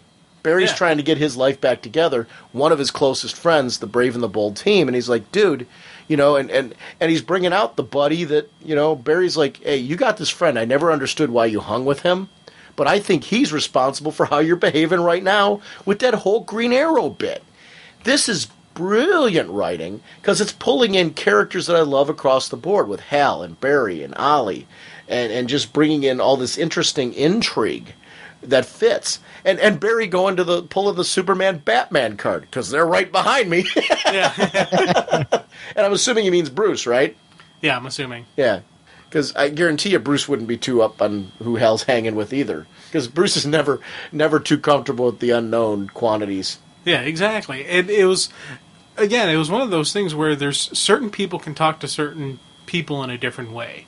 And Barry's the one who can have these straight shooter, these straight just upfront conversations with Hal. And Hal will take the time to explain to him. Hal will, it's not a... You gotta trust me. I gotta explain this to my friend. And I thought that was a cool dialogue going back and forth. That in the middle of all that craziness, in the middle of everything that was going on that rooftop, Hal knew I have to take a moment here and make sure he understands what's going on. I do have to make sure I fix this. This isn't something I can table to fix later. And I thought that was a really cool kind of theme coming out of it. I thought it was kind of a nice ode to Mark Waid's Brave and the Bold miniseries, where there was an issue with that series where Ollie and Barry really didn't get along, and Hal was kind of caught in the middle. And you kind of get that notion here that Barry really, even though he might respect Ollie, he sees Ollie as completely different and maybe not good for Hal. It's again where continuity works for me. You can look back at that. That's a great reference of a miniseries that I highly recommend reading, Brave and the Bold, with those two characters. And really getting to see how that relationship worked and that dynamic. And you're right, thematically, that series is easily a prelude to these events. And I love that. I love that you can pick up that trade right now and really feel that book took place and that happened. And it still matters today. And if you didn't read it, no big deal. It doesn't, ruin it here. But we're all on the same playing field because of the understanding this writer has for these characters. Really important to understand who they are at their core as people, because then those stories can continue to matter. How do you pickpocket somebody in tights? And I'm not saying that's not a criticism of the scene. It's something that made me think it was even funnier that Larfleeze got Barry's wallet. I mean, a guy who is so in tune with his energy that he can vibrate through walls, and you pickpocketed him. Yeah. How cool was that? Larfleeze is awesome, and it's those... throws in just that little comical moment right at the time of an intense conversation. Didn't completely derail the whole flow of the issue, but it still was a funny moment. I like seeing that. The Selleck and with talking to the Guardians, I thought that was a cool scene as well, because not only is it just the addressing the Green Lantern Corps is recognizing that, Hal's off the grid and he's doing, he's going a little bit rogue here, doing his own thing, but Selleck didn't want to go with the traditional, internal affairs kind of deal. He's like, let's mix this up a bit. Let's get someone from Earth, someone that he knows, someone that he trusts to do the inquiries for us. And I thought that was a cool way to show this character's growth. Because in the past, he wouldn't have done it. He would have been by the book. He would have reported it to the Guardians, see what the Guardians wanted done, and do it that way. This time, this guy is thinking. He's looking at, Jordan as a little bit different, and you got to approach him a little bit different. You got to handle it a little bit different, and get, to get a more positive results and just actually get something out of this, not just a, here's the report, okay, boom, boom, boom, by the book type of deal. I thought that, for me, was a really cool scenes. Do you think he maybe contacted Barry Allen before he had the conversation with the Guardians, or do you think there's somebody else he's got in mind? Well, I was thinking this is kind of like one of those time shift deals where this conversation happened before Barry confronted Hal. I'm thinking that Barry was his contact, and that's the person who he sent to talk to Hal. It's either that, or I wonder if the someone from Earth is somebody we're going to see next issue that's going to help Hal with Barry. And that's not me disputing you. I 100% agree with everything you just said, but I guess throwing out another possibility. What if there is another player? If it's not out of sync time-wise, right? Like if it happened right now. I agree with you though that my first read through, I was reading it that it totally took place out of time, and that was a prelude. But going back and rereading it, I looked at it again. I'm like, well, what if it did happen now, and there is another player to be named at a later date? Who could it be? Who would you be? I don't know. Well, the first name that always pops to my head whenever you have some type of dealings with the Earthbound superheroes, someone who can get everyone's attention, is, of course, Superman. That's the first name that always pops to my head because, you think about it, everybody listens and respects Superman. And he's also somebody who who won't be intimidated, who won't back down, who will do what's right, and will get to the bottom of it.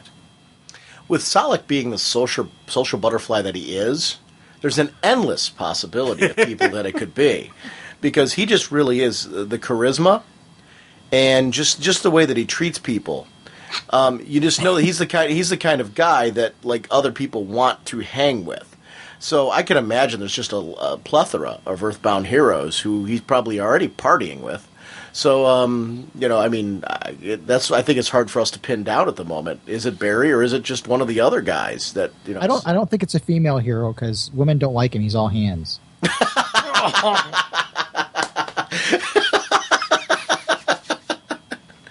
All righty then. That's funny. But I don't know. The honest answer is, Jim, going back to not taking all kidding out of it, I don't know, because Selleck's not one of those characters you think of. Myron, can you remember Selleck having any decent amount of dealings with Earth? Geez, not really, no. I mean, he was on Earth for a little while at the end of the one of the Green Lantern Corps runs when the Green Lanterns came to Earth, and they lived on Earth for a while, but there wasn't anything really tight there with anybody. He was just kind of a peripheral character. He looks a little like a lobster, maybe Aquaman.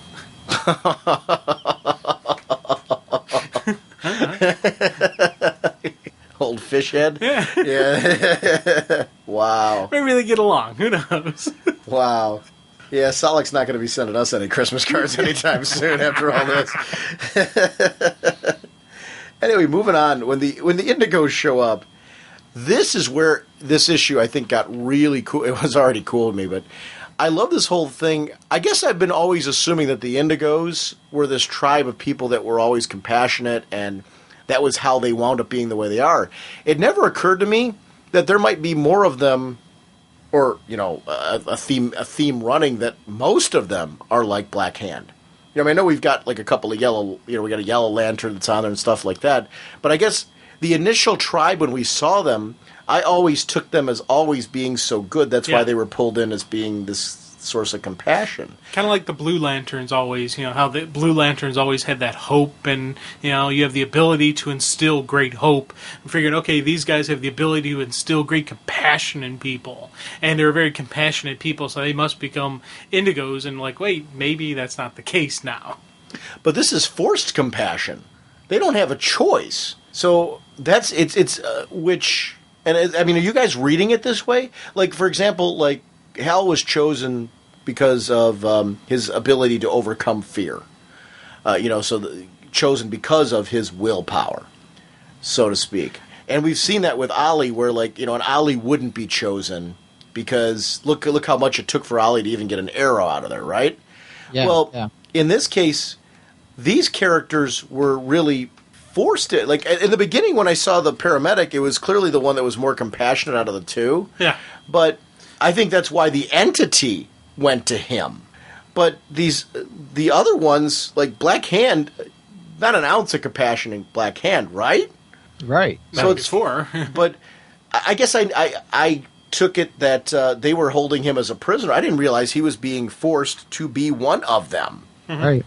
Well, it's interesting. I felt the same way. I was completely taken off guard. And then after I got done reading the issue, I kind of reread it a couple times, and I was thinking back to an interview where Jeff Johns had said that the further away from the center of the emotional spectrum you go, the less control you have over the emotional energy and the more it has control over you. And we're seeing that here. And sure. I love that. See, to me, this is where the distinctions between the different Lantern Corps become even more interesting and compelling. And I really like that, because this now has added another... Because you don't want all these rings at the end to go, oh my gosh, it's all cookie cutter, it's just another core, they've got their ring on, okay, this is their emotion, and they do their thing. It's nothing at all like that. Each core has their own little thing, a big thing, I should say, that distinguishes them from every other core.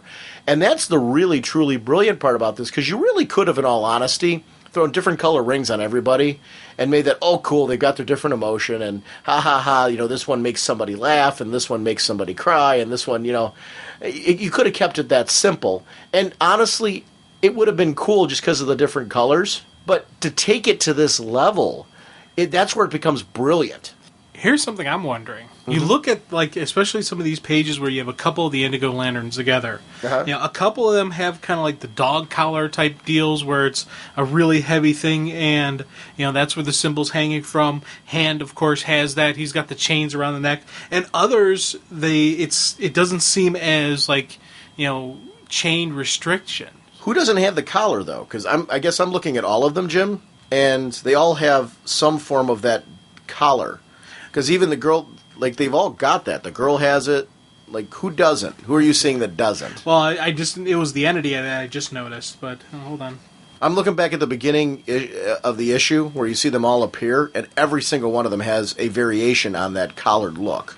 And I'm agreeing with you on it being a restriction. Okay. I mean, Black Hand has the chains, but they all seem to have, a variation on that collar if you look at everybody behind him. Okay, yeah, because I was taking the one as it's more built-in. It was more like a top, not an actual dog collar type deal. But it's all that studded. Yeah, it's all that same theme. style. So yeah. And I do, but wait, going back to what you're saying though, I'm agreeing with you.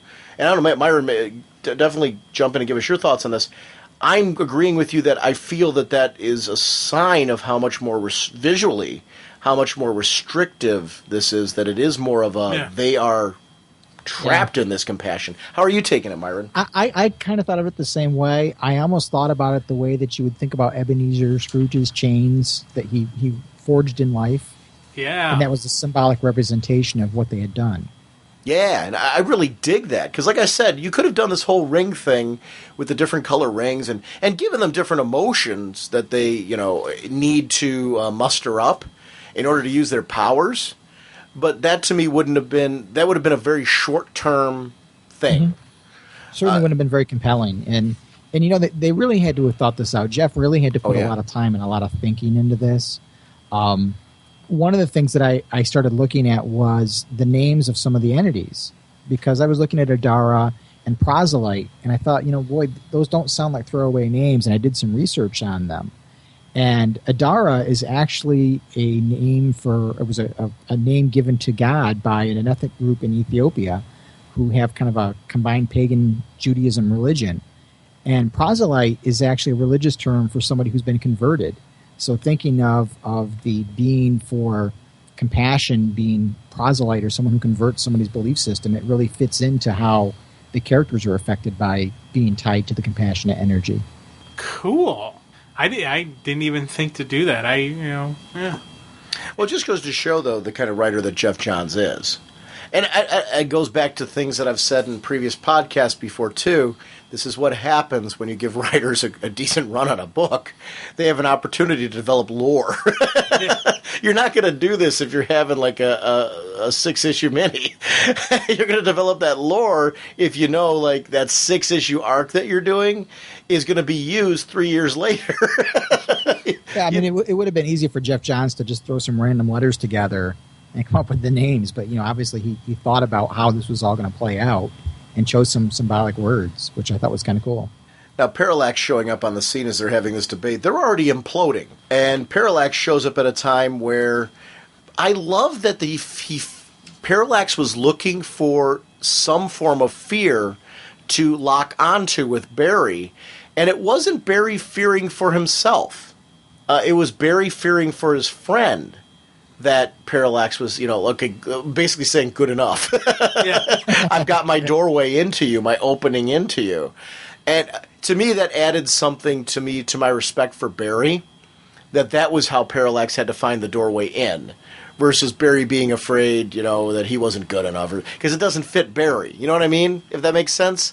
Again, showing Jeff Johns' understanding of that character and his longevity, and that this is a veteran, and that Parallax would really need to get clever to find that doorway in. And that added some kind of strength. It made it a cooler sequence of events as Mini Midge comes in and causes all kinds of mayhem. That ending shot, though, of Barry and Parallax, I love when Parallax takes over somebody, that their costume gets kind of warped a bit as well. Like, Barry's thing gets kind of the typical, like, kind of more like a... He got some dental work done. He did get some dental work done. It is very bright teeth. And that's one thing you got to say about Parallax. He's got a good dental plan. Definitely. He's got a purty smile. It's creepy, but it's purty. There's no two ways about it, but I really loved, and you almost see, I love the veiny, like, coursing of the energy through Barry and stuff like that. I don't know. It just, the ending was very creepy, and I love when, I get a little creeped out by a villain in my comics. That's interesting. Do you think Barry's going to overcome this himself or need help to overcome it? I don't know. I'm thinking he's going to need a little hand, because, Barry's tough and Barry's cool, but this is a whole new level for him. He has little to no dealings with Parallax. It's only through what he's learned, not direct knowledge. Plus, we have two other entities sitting right there that are inside people. So I'm wondering, because we got the blue and, compassion right there. So I can't imagine that the two entities, can't, do something against the fear. Yeah, I don't know. So, that's going to be interesting to see, because I keep forgetting. You're right. I wasn't taking them into account. Yeah, we got hope and compassion there. Myron, do you have any thoughts on where that might go? I don't know as if he'll be able to get out on his own, but I think the entities will definitely get involved in some way. I think they will. But, I don't know as if Barry could get out on his own. Well, I think the entities have to get involved, because if you think about the compassion, they're there specifically for the entities, to the point that they're willing to take them, whether the other core are going to agree with them or work with them or not. I think they're there at first initially saying, you can team up with us. And it really is, it's funny, they're not looking to team up with the other cores, they're looking for the other team to join them. Yeah. And there's an important distinction there in their approach. And if the other team won't join them, then they're going to, again, going back to how they enforced compassion, they will take the entities by force, because that is what they need to do. So their MO here it's very fitting to what we've seen from them previously. They come in very silently, they do their thing, and then they leave, which I find, kind of compelling about the characters as well in how they operate. Yeah, one thing I'm wondering now is if this whole thing is a giant trick. Mm-hmm. The plan is, you have Parallax come in, occupy somebody, and, one of probably maybe even the Hope would be willing to sacrifice themselves to save Barry. And that's how they capture Hope. because these things are already bonded with a human, so they need to get it out of the host detail, figuring that the Hope's figuring, okay, if I go into Barry Allen, that will expel out Parallax. Well, when, the host leaves the current human form to go into Barry, that's when they can capture the Hope kind of deal. I'm wondering, if this is, because Midge is pretty, Mini Midge is pretty slick and sneaky. Maybe this is just a 1-2 punch that Barry Allen really isn't the goal. It's the captured more entities. Guys, if we could shift gears a little bit here to Brightest Day number 14. I want to talk a little bit about this whole sequence with the replacement has been chosen and Deadman immediately jumping and going after Bruce Wayne. Now, the white ring clearly says a replacement's been chosen, but doesn't identify who. Is that how you guys were reading that? Yeah, I kind of got that impression. I was waffling between that and is the ring saying that because that's what Deadman thinks? I'm not sure which way to read it. Or is it Deadman? Are you saying because Deadman was choosing the replacement? Right. So is it that Deadman is able to choose the replacement then? That's an interesting way of looking at it, Myron, because if we're going off of what you're saying, and that's a possibility here, is because Deadman has been given this task of seeking out the replacement. So can Deadman, I guess, let's go back to another theory, because I'm still sticking with that I think Deadman's the replacement. Is it that Deadman just needs to accept that he is, and then he will be the replacement? Or is there another person that Deadman's going to designate? How are you reading it, Jim? That's because it's funny when Myron says it. I'm like, well, that's kind of leading a little bit towards where my confusion. I wasn't thinking of it that way until Myron said it, but his comment there actually fits a lot more of where I've been wavering on this whole thing. So I guess I am leaning a little more towards that. Yeah, I took it that Deadman said this is who the replacement is, and Deadman the made ring the was choice. Responding. And the ring's like, okay, that's the response, and that's why when he initially jumps and everything that ends there, the ring's like, hey, you dummy, you chose poorly. Mm-hmm. This is not the right choice. And it can't be. You can't just thrust it on somebody. You have to live. So the ring is... You have to be alive. You have to... It's not something that, you can cognitively say, A is it. No, it's the experience of life is what decides it. So the ring, very similar to what we've seen with other rings in other core, this is a sentient being, connection with the entity and all that, and he's able to have the communication, but he's also able to drive the decisions as well. Yeah. So there's a mixture in the relationship, and then the ring acts as an advisor to him as well. And I think the fact that Deadman is able to choose, is able to drive the ring a little bit, and he's getting thing, makes him probably one of, if not the prime candidate, to be the true bearer of the ring. He just has to accept his destiny, learn, and actually has to start living again. He's been a dead man so long that he's forgotten what it's like to be alive. And he, again, has to start living his life. He has to start being, a person. He has to be Boston Brand again. In a way that he never was, because that's one of the things that I find compelling about this issue as well.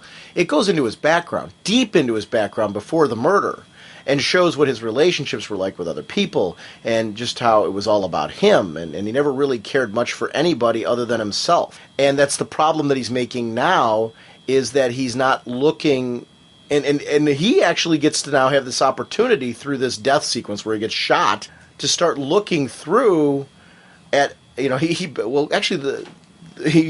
Byron mentioned the Christmas Carol a little earlier. I think it's very fitting here. He kind of gets a chance to look back through his life and experience it from an outsider's perspective, and it wakes him up a bit. And that was one of the things that I really liked about these issues. It goes back to what I'm liking about Brightest Day. Another great spotlight issue where we get to know more about the character. Bruce putting on the ring was something that I really liked. Now, here's a question I've got for both of you. Bruce was never dead, was traveling through time. Did what Max Lord do ever affect Bruce? I'm guessing no. Yeah. But now that Bruce is back, would he be affected by it? And did the white ring wake him up? Or did the white ring let him know, being that he'd been away, that Max Lord wait a minute, I got to remember about this Max Lord guy and do something? Yeah, I took it as though maybe he had forgotten, Max Lord worked on him, but when the White Ring got on him and he saw the list of names come up, that triggered it in his head to think, oh, he's back. But Right. I could be reading that all wrong.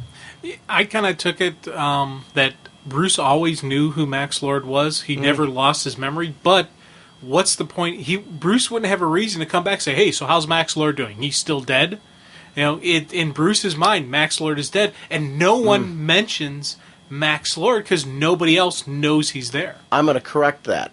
I think we have our answer here. Bruce had to have been affected by it. Let me tell you why. Bruce specifically mentions to Boston about the characters that came back to life, heroes and villains. You're one of the ones that... I'm Batman. You're one of the ones that's back to life. Batman would not have ignored Max Lord being back if he remembered it.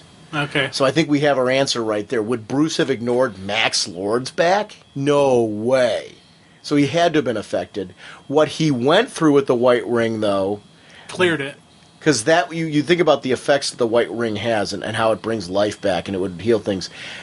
That charged him in such a way. He's now been forever affected by the fact that he had this ring on his finger.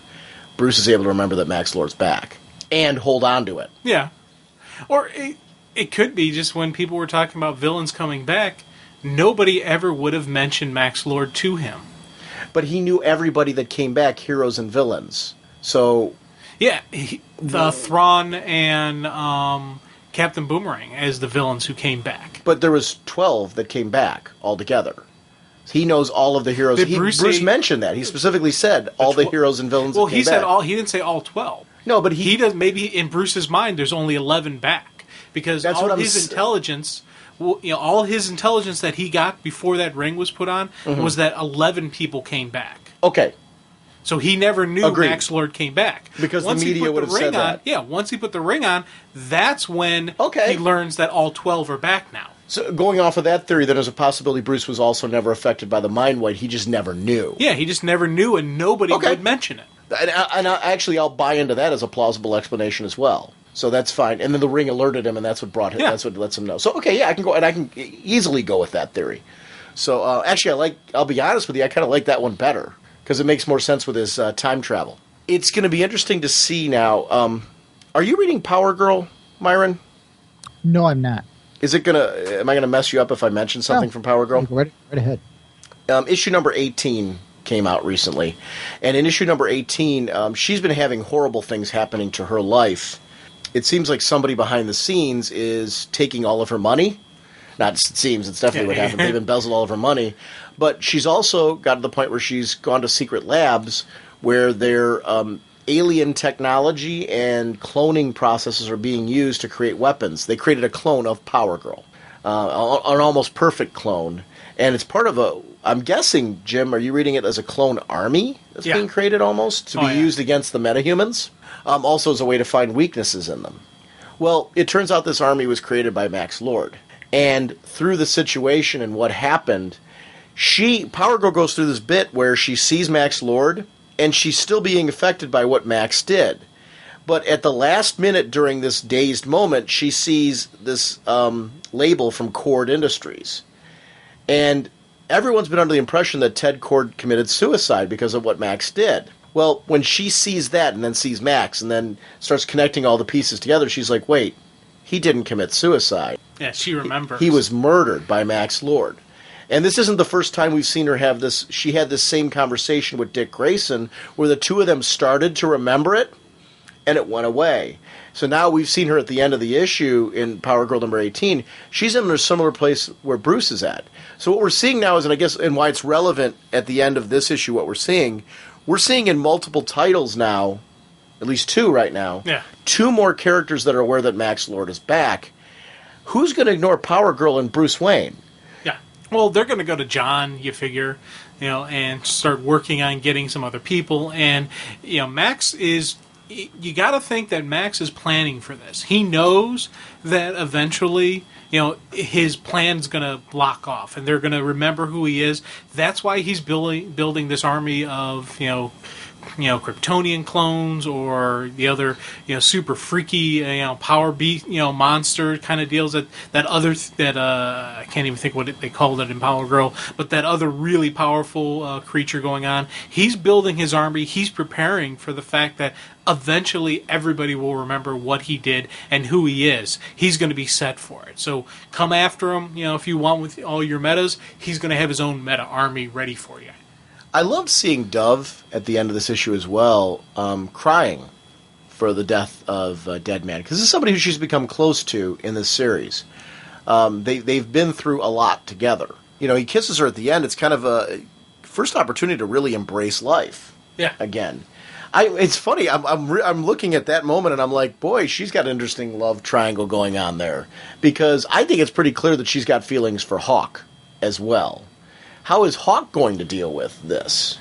Yeah, I don't know. I don't see Hawk dealing too well with this, and I don't even know if she's got feelings. Or if it's Hawk that has the feelings. Yeah, I think maybe. it's more if Hawk has the feelings and he's just can't admit it. He's just got he has his own issues with the expression of emotion, or how that's going to play out. Because I don't know. I don't want to say. And part of me even thinks that it's not even a love there.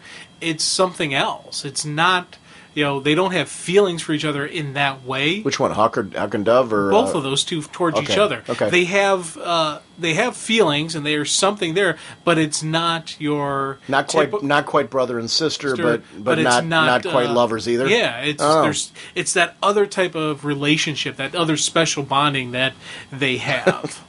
And I'm not laughing. I'm laughing. I'm laughing in the sense that I agree with you, and I don't know what a label for that is either. Yeah, that's why I'm it's chuckling. It's the whatnot of relationship. Sure, for a lack of a better term.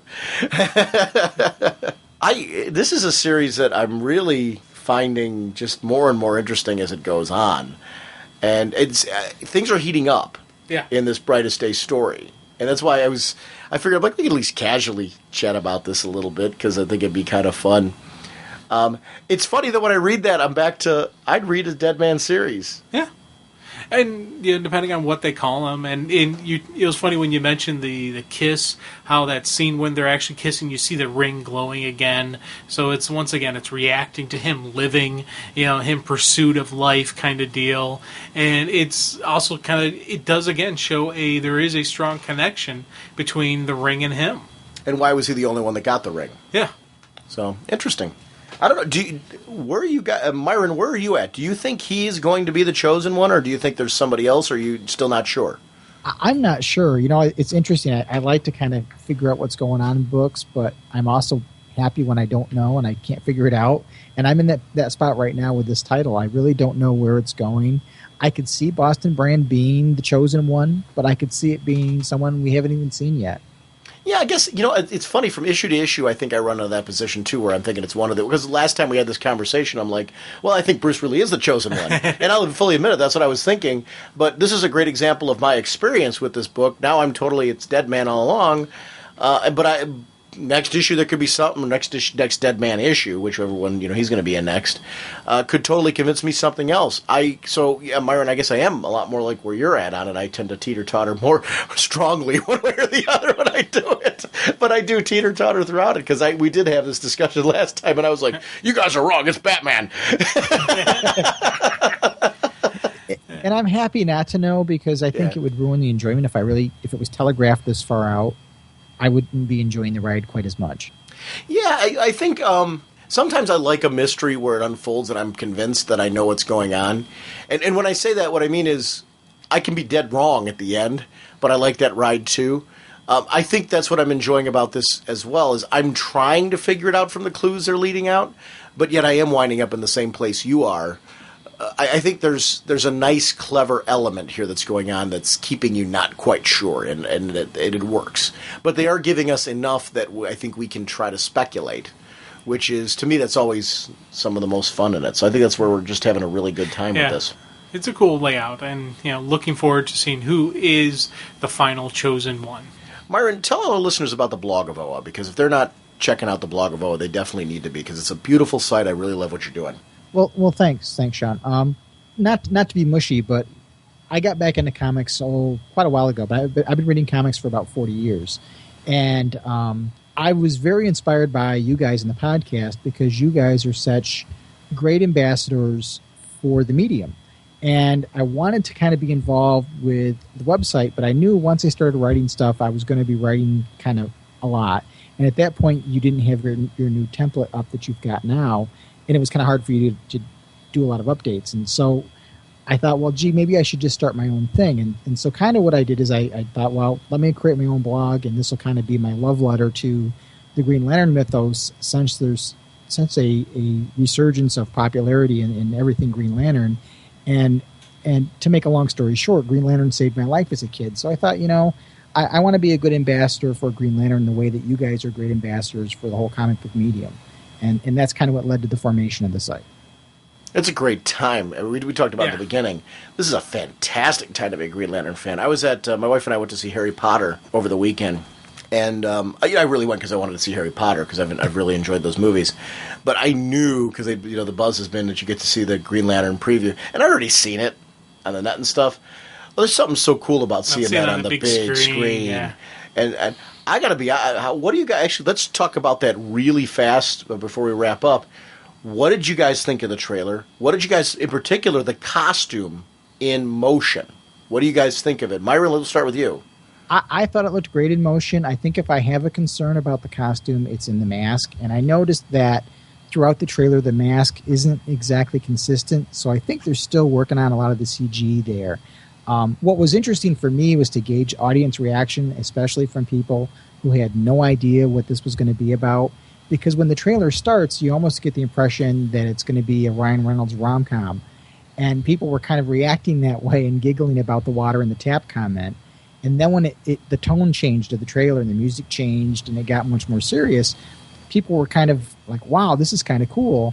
And then at the end, it kind of got light again. And I intentionally wore a Green Lantern shirt to the movie premiere just to see if anybody would say anything. And I did have people come up to me after the movie and ask me a little bit more about Green Lantern. So I thought that was kind of cool. But yeah, I enjoyed seeing it in action. I mean, I felt like a little kid again. Jim? Oh, I'm into it. I thought it was kind of neat. It's when they first announced everything going on with the Green Lantern, I was like, okay, I want this to be so good. Please, dear God, let this be good. And and you get the initial images of the costume, and I was like, I always, the one thing I always held on to is just wait until you see it in action. Just wait until you see it, and just you can't make the judgment before you see the movie. And I'm still holding on to that. Definitely enjoyed seeing the trailer. I like seeing everything in action. I like seeing, the motions of it. I'm like, okay, this is, the movie has to look different than the comic book. It has to look different than the images I have inside my head. And I want that difference. I want it to be something different. I just, it's just one of those things. Trust the creative forces behind it. We know Jeff Johns had a very heavy hand in it, so you got to trust him. And I actually like Ryan Reynolds as an actor. And I don't think I've seen a bunch of his movies where I was like, I didn't think I'd enjoy it, but his performance, like, oh wow, that was a cool movie. I like this movie, and I probably shouldn't have liked this movie, but I like him as an actor. So again, I'm going into this with faith still strong, and all will be well. I loved him in Van Wilder. It's funny when I saw I'll be honest with you, like when I saw the initial press image the first time through, when it was on Entertainment Weekly, I think was the cover that I think it was on. Am I correct? Mm-hmm. Yeah. I saw it the first time. I liked it. The glowy bit was something I'm like, is that ring energy? What's going on with that? Because I like, the more the traditional, like it's a suit. Then I saw it again in the trailer when I first saw the trailer online, and I really liked the trailer. I was more in line with you, Jim, where I was like, okay, they're doing kind of their own take on it, but yet thematically they're staying with it. I don't know what it was when I saw it in the theater on the big screen.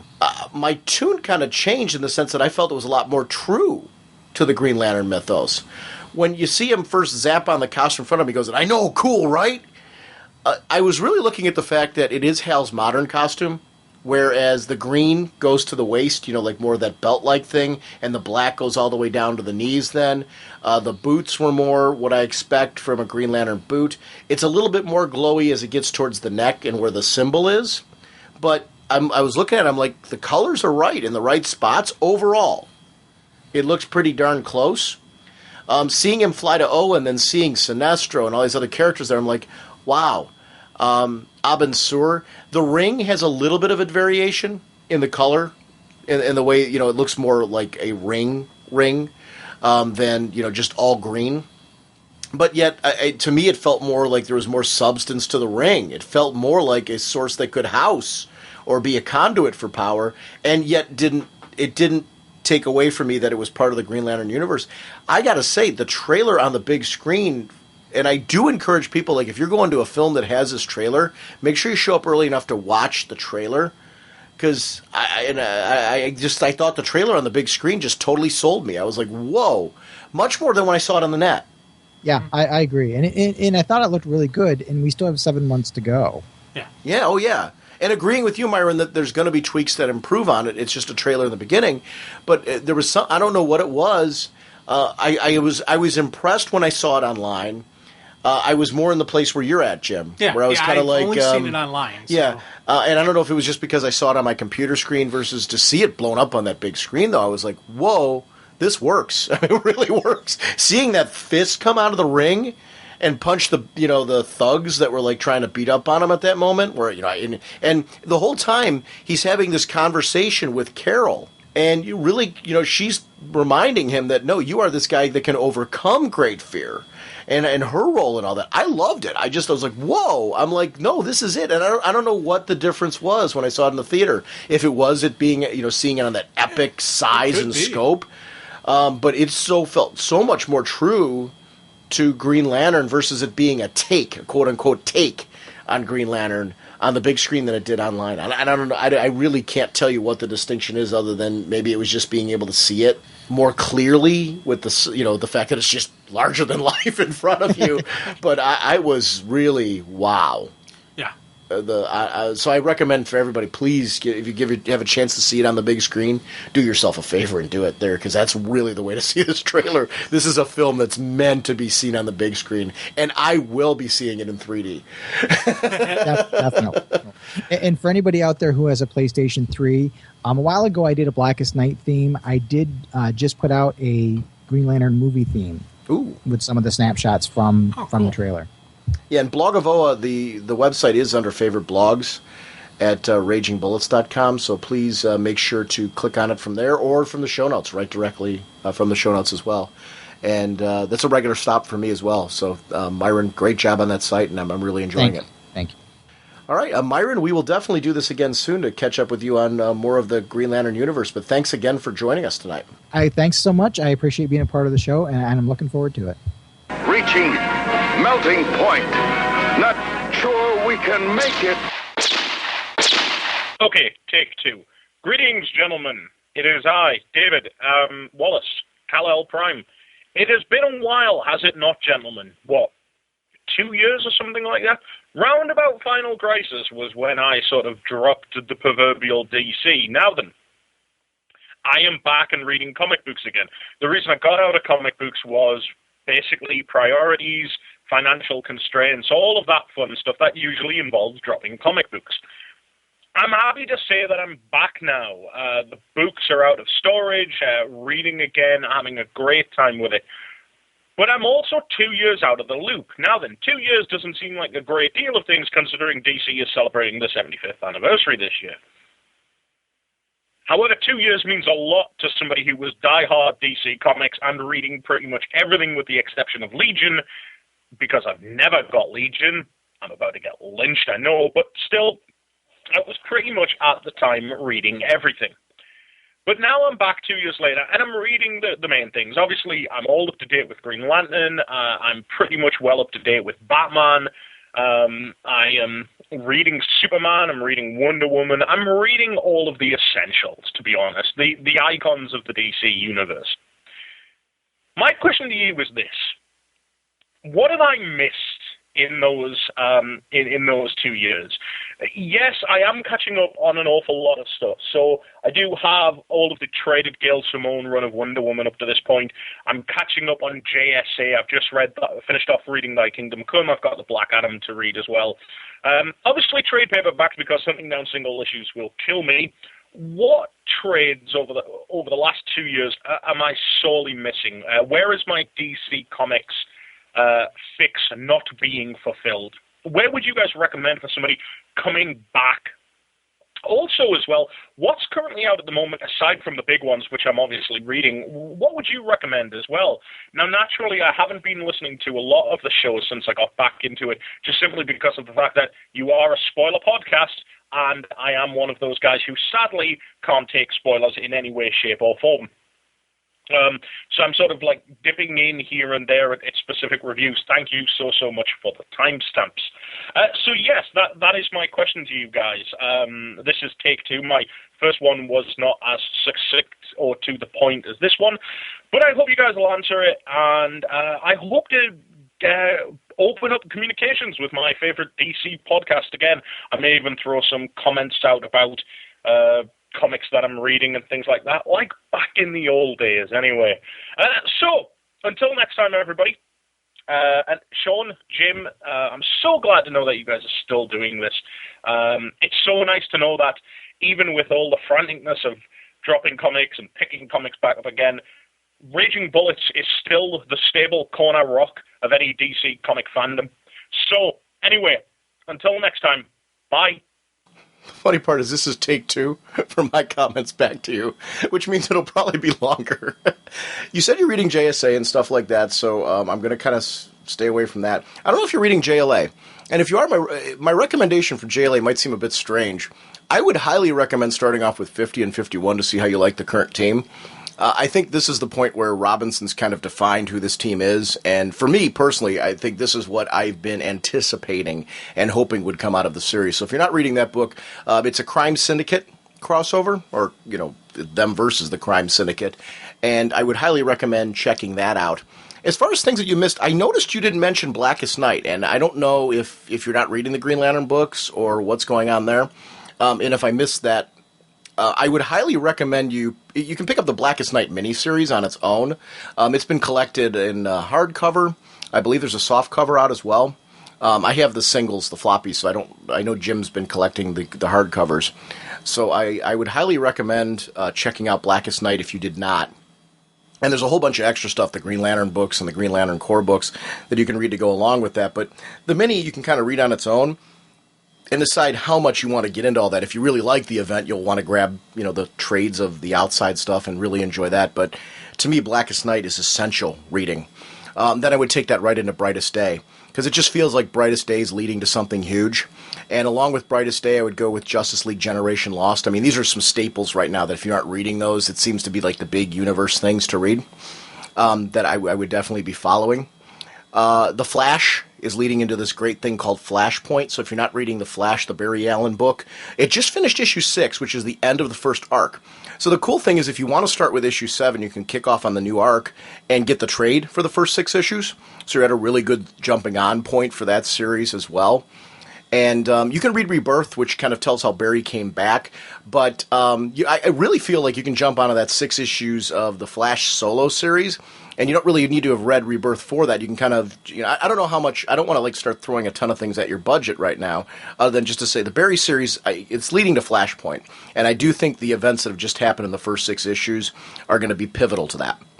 So I'd recommend picking that up as well.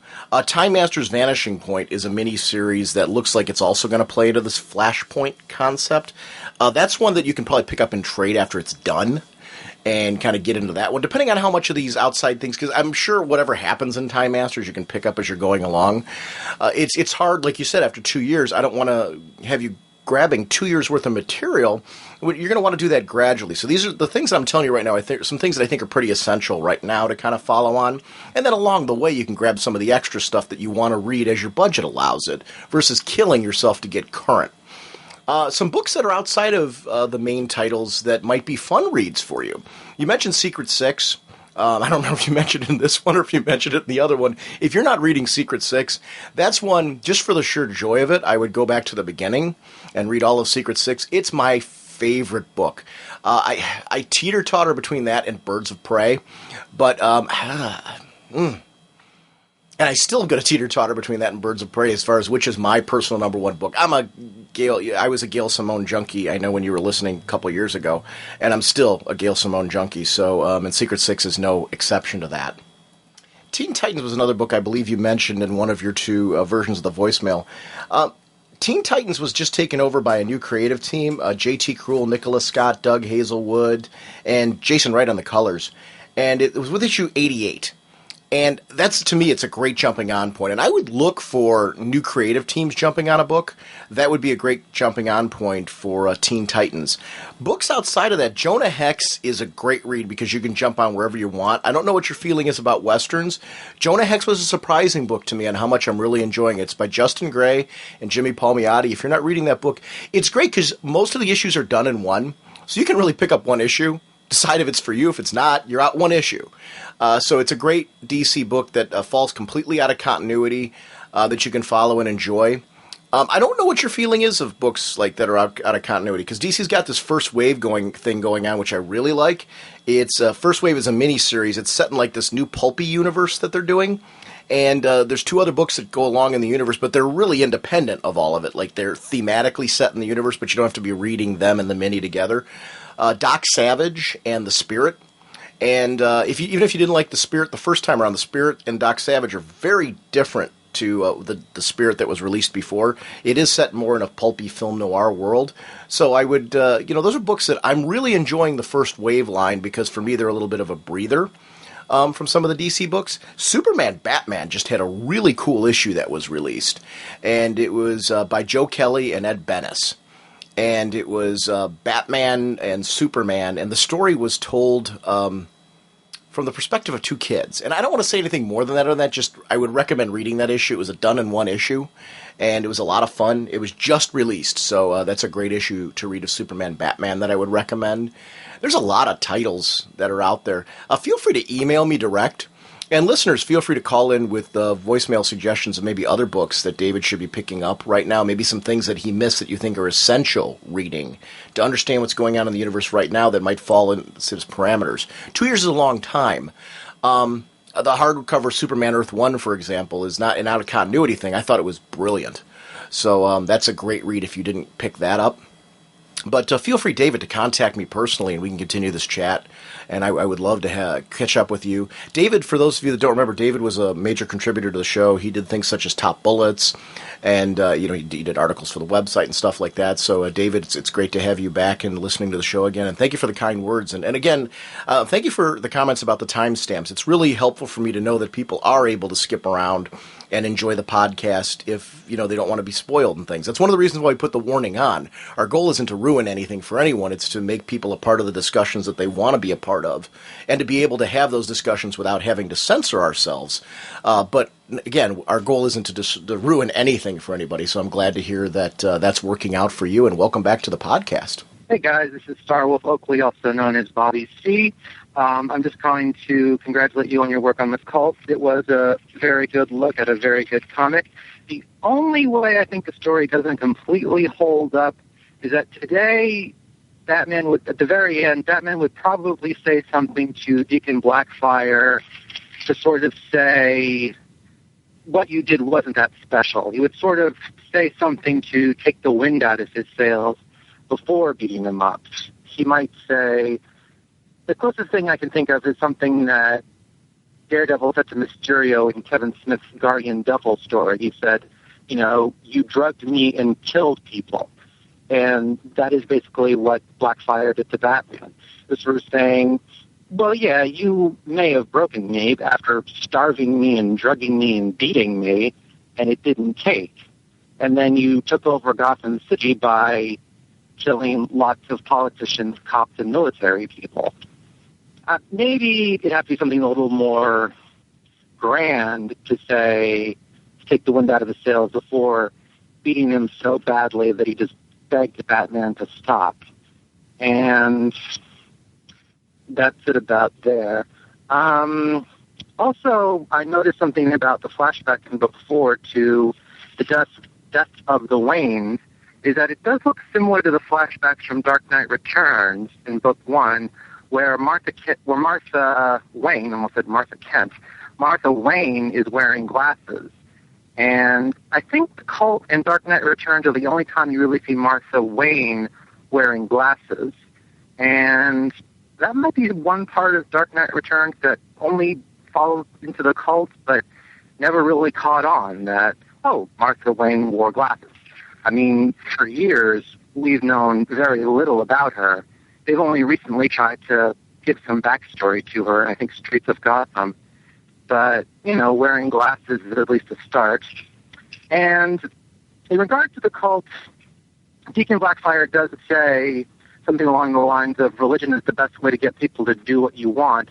And Jim Starlin's done stuff like that before. When he worked in Marvel in the 70s, he did the Warlock saga, and basically Warlock's evil future self, the Magus, or Magus, created the Church of Universal Truth, or something like that.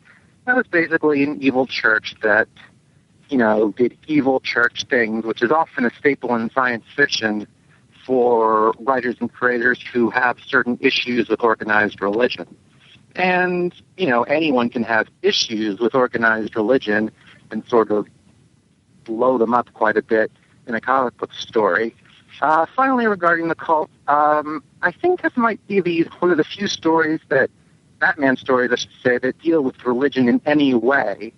The only other one I believe is Batman Absolution, which was a graphic novel that came out in 2002, written by J.M.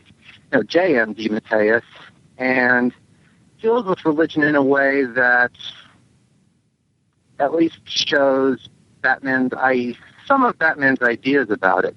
Batman Absolution is a very interesting story, especially at the time it came out, of the idea can a terrorist feel genuine repentance for her actions, yes, in the story the terrorist is a woman, and seek some sort of redemption or absolution. So that's a story worth looking at some point in the future. Again, thank you very much. Thank you for putting these on the show, and keep up the great work. Bye. Honestly, thanks for calling in with these. It's really helpful for us to get different perspectives. I always love having different voices on the show. It's funny when you make that connection with the Cult, with the Dark Knight. I remember when the Cult was released, it really was an era that was so heavily influenced by the success of the Dark Knight.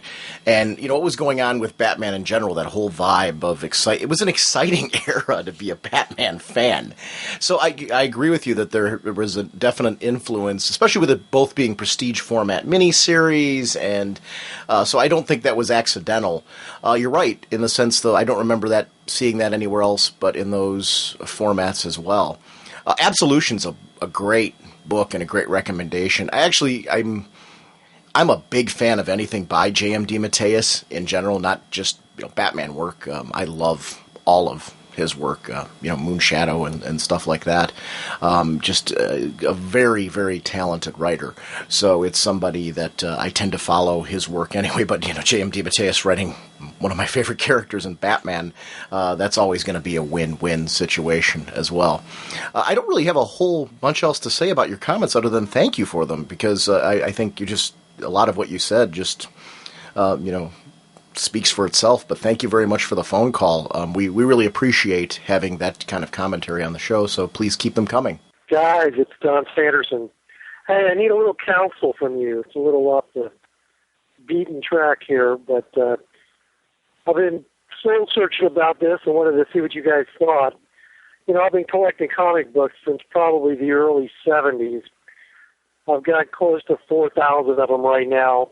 They're taking up about 25 to 30 boxes and 7 bookcases in my home.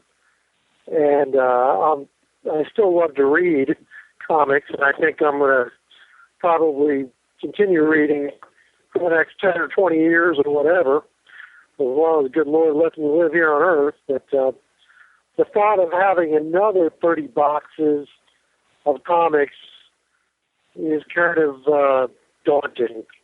So I've been considering, because I have an iPad, going digital and then just saving all my comic books on a hard drive and taking up a ton less space.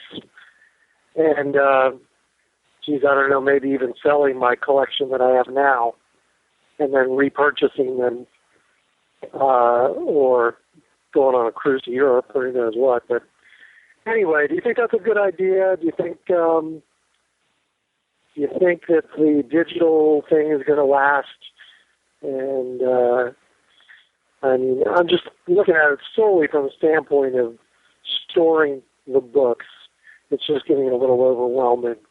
And I'm calling because I'm going to have to go to my comic book store and after years and years say, hey guys, taking me off the pull list, and I'm going to start buying my comics somewhere else, which is going to be rather sad, but maybe a necessary evil. So, Sean, if you can, maybe even give me a call and let me know what you think. You can email me, and I can send you my phone number.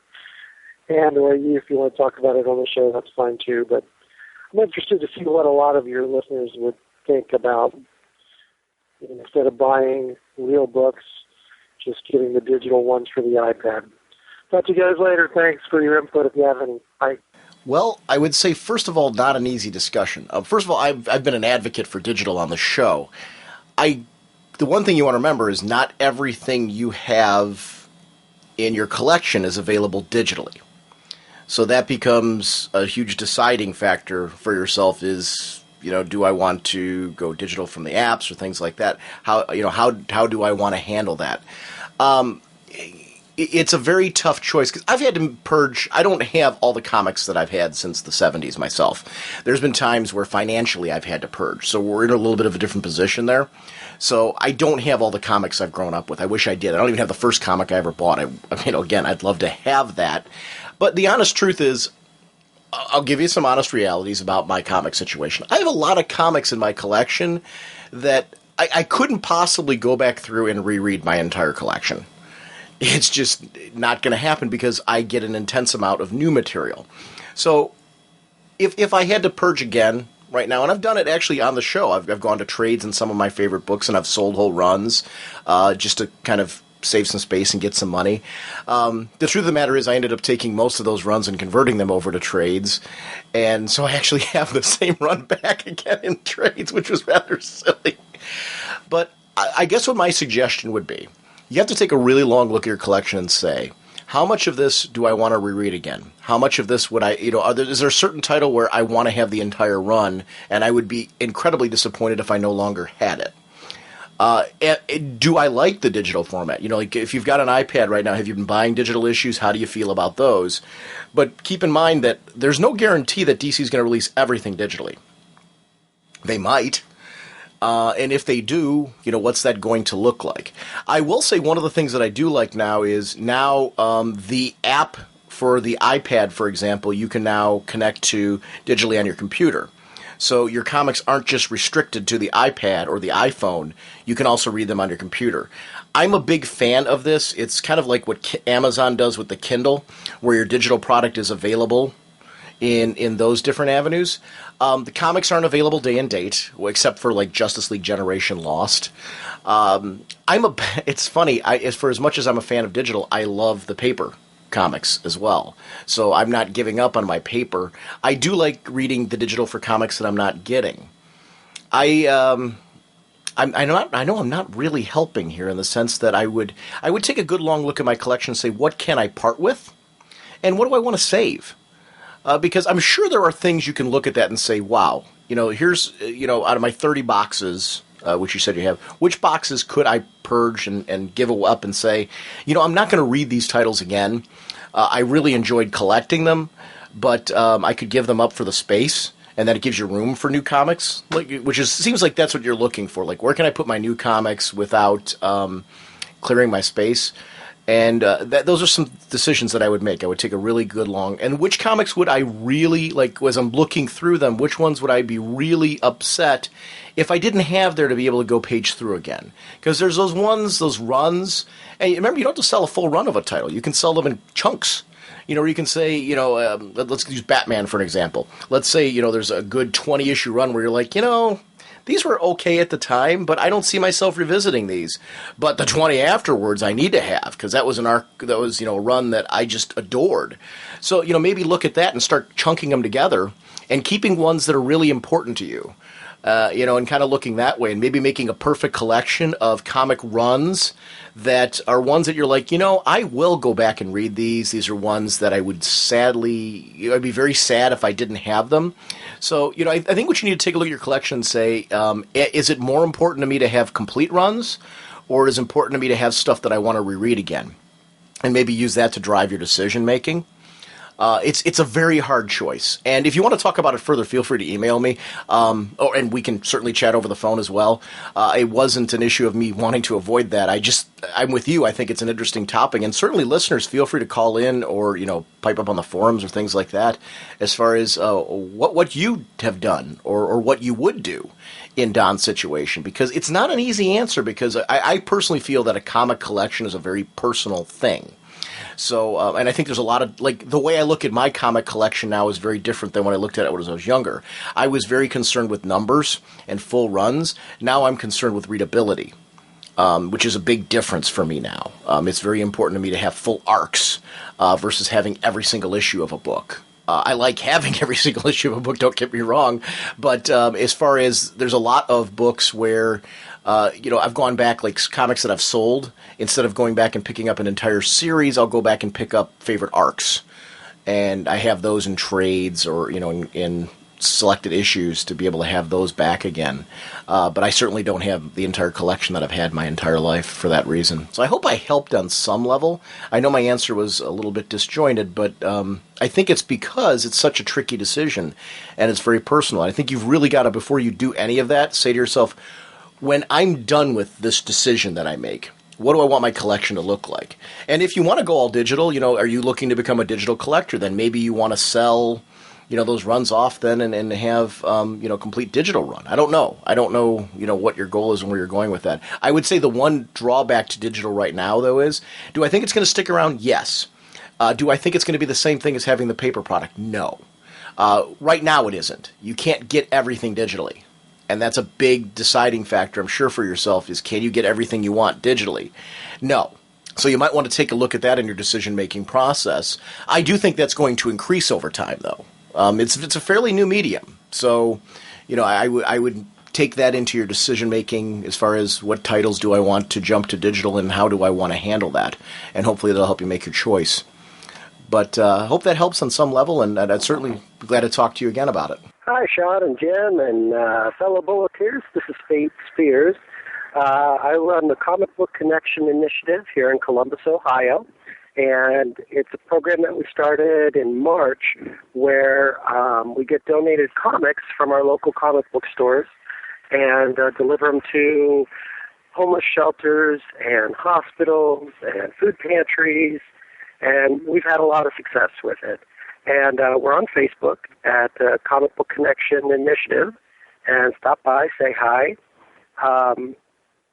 We are going to be at the Mid-Ohio Con this year from November 6th to the 7th, and if any of your listeners are stopping by, please stop by and say hi.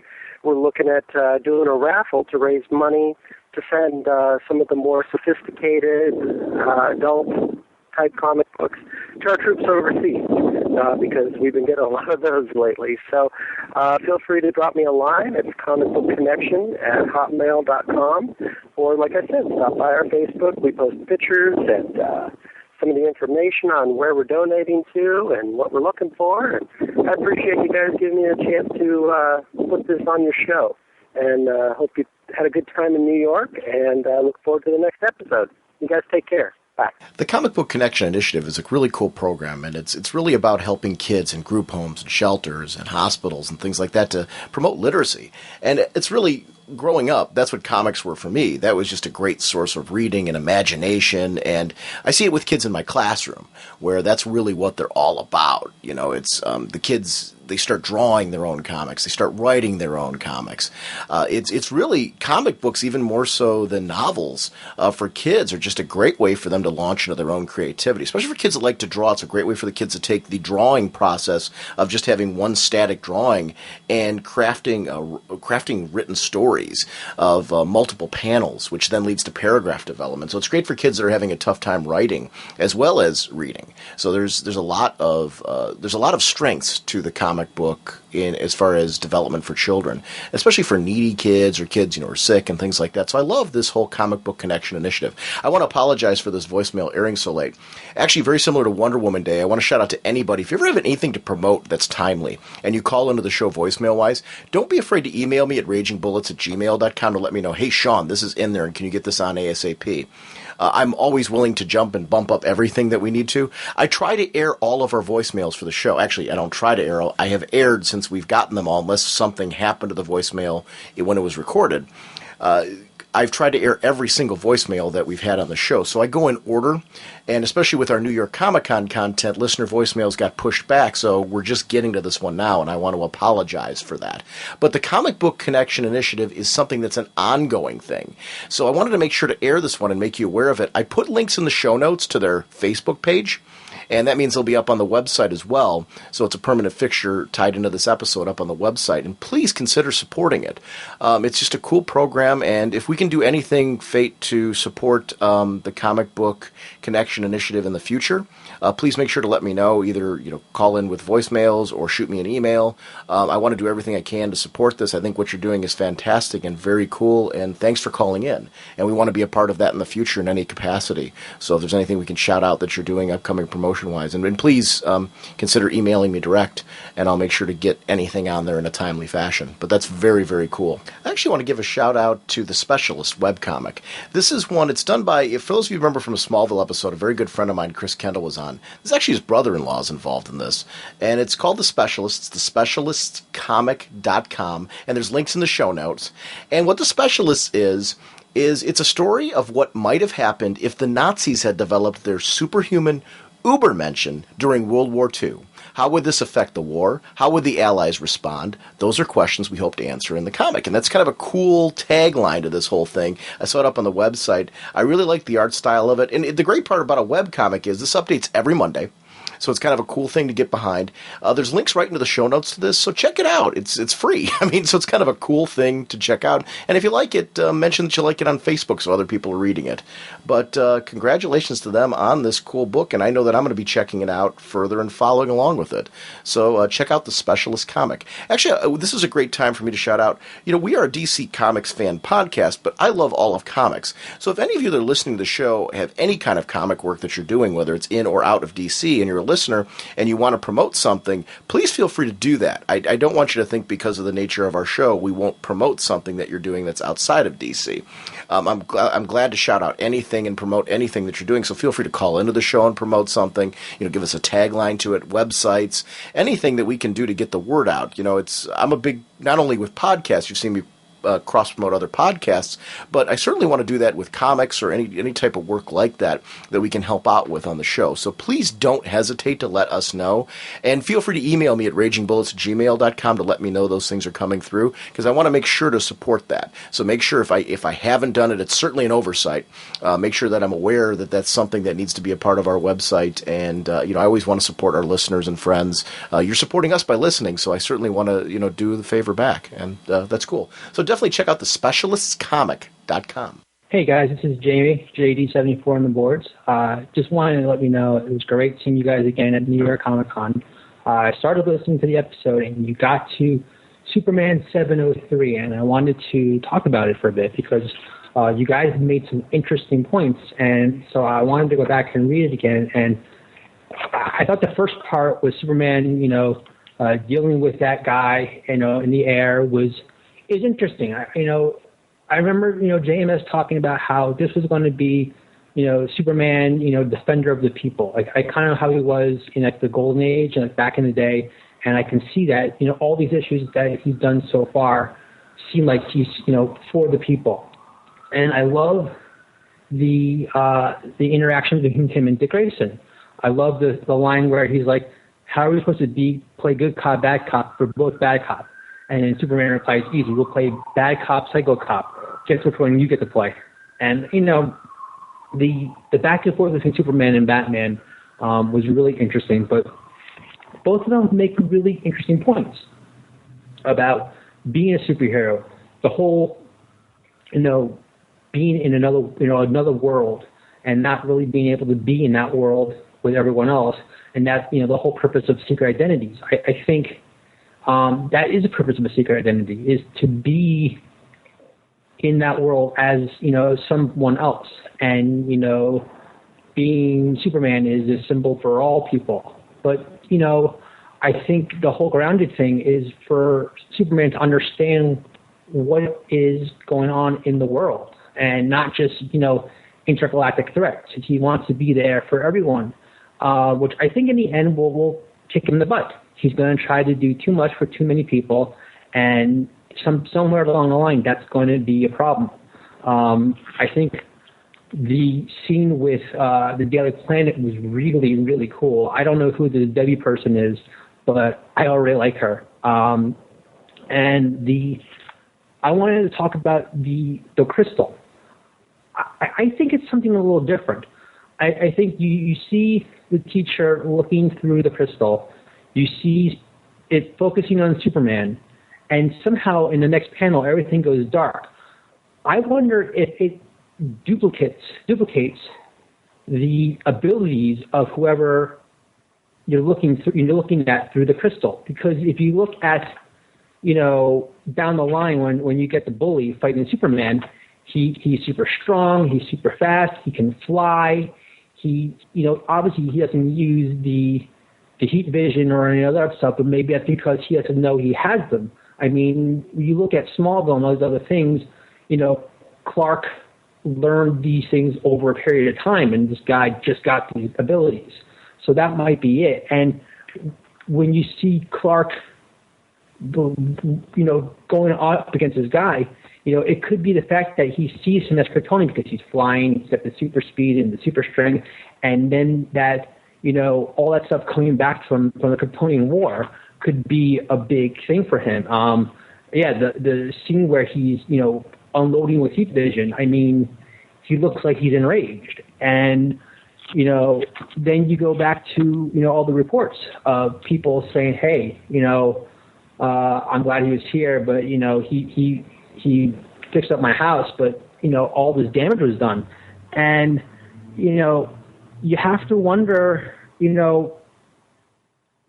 also you have to just wonder what sort of effects, he's going to get with the public, all the, the damages that he does in the house, I know he tried to get away from everything, but it seemed like the public could turn on him. And then what will that do to Superman? It's interesting.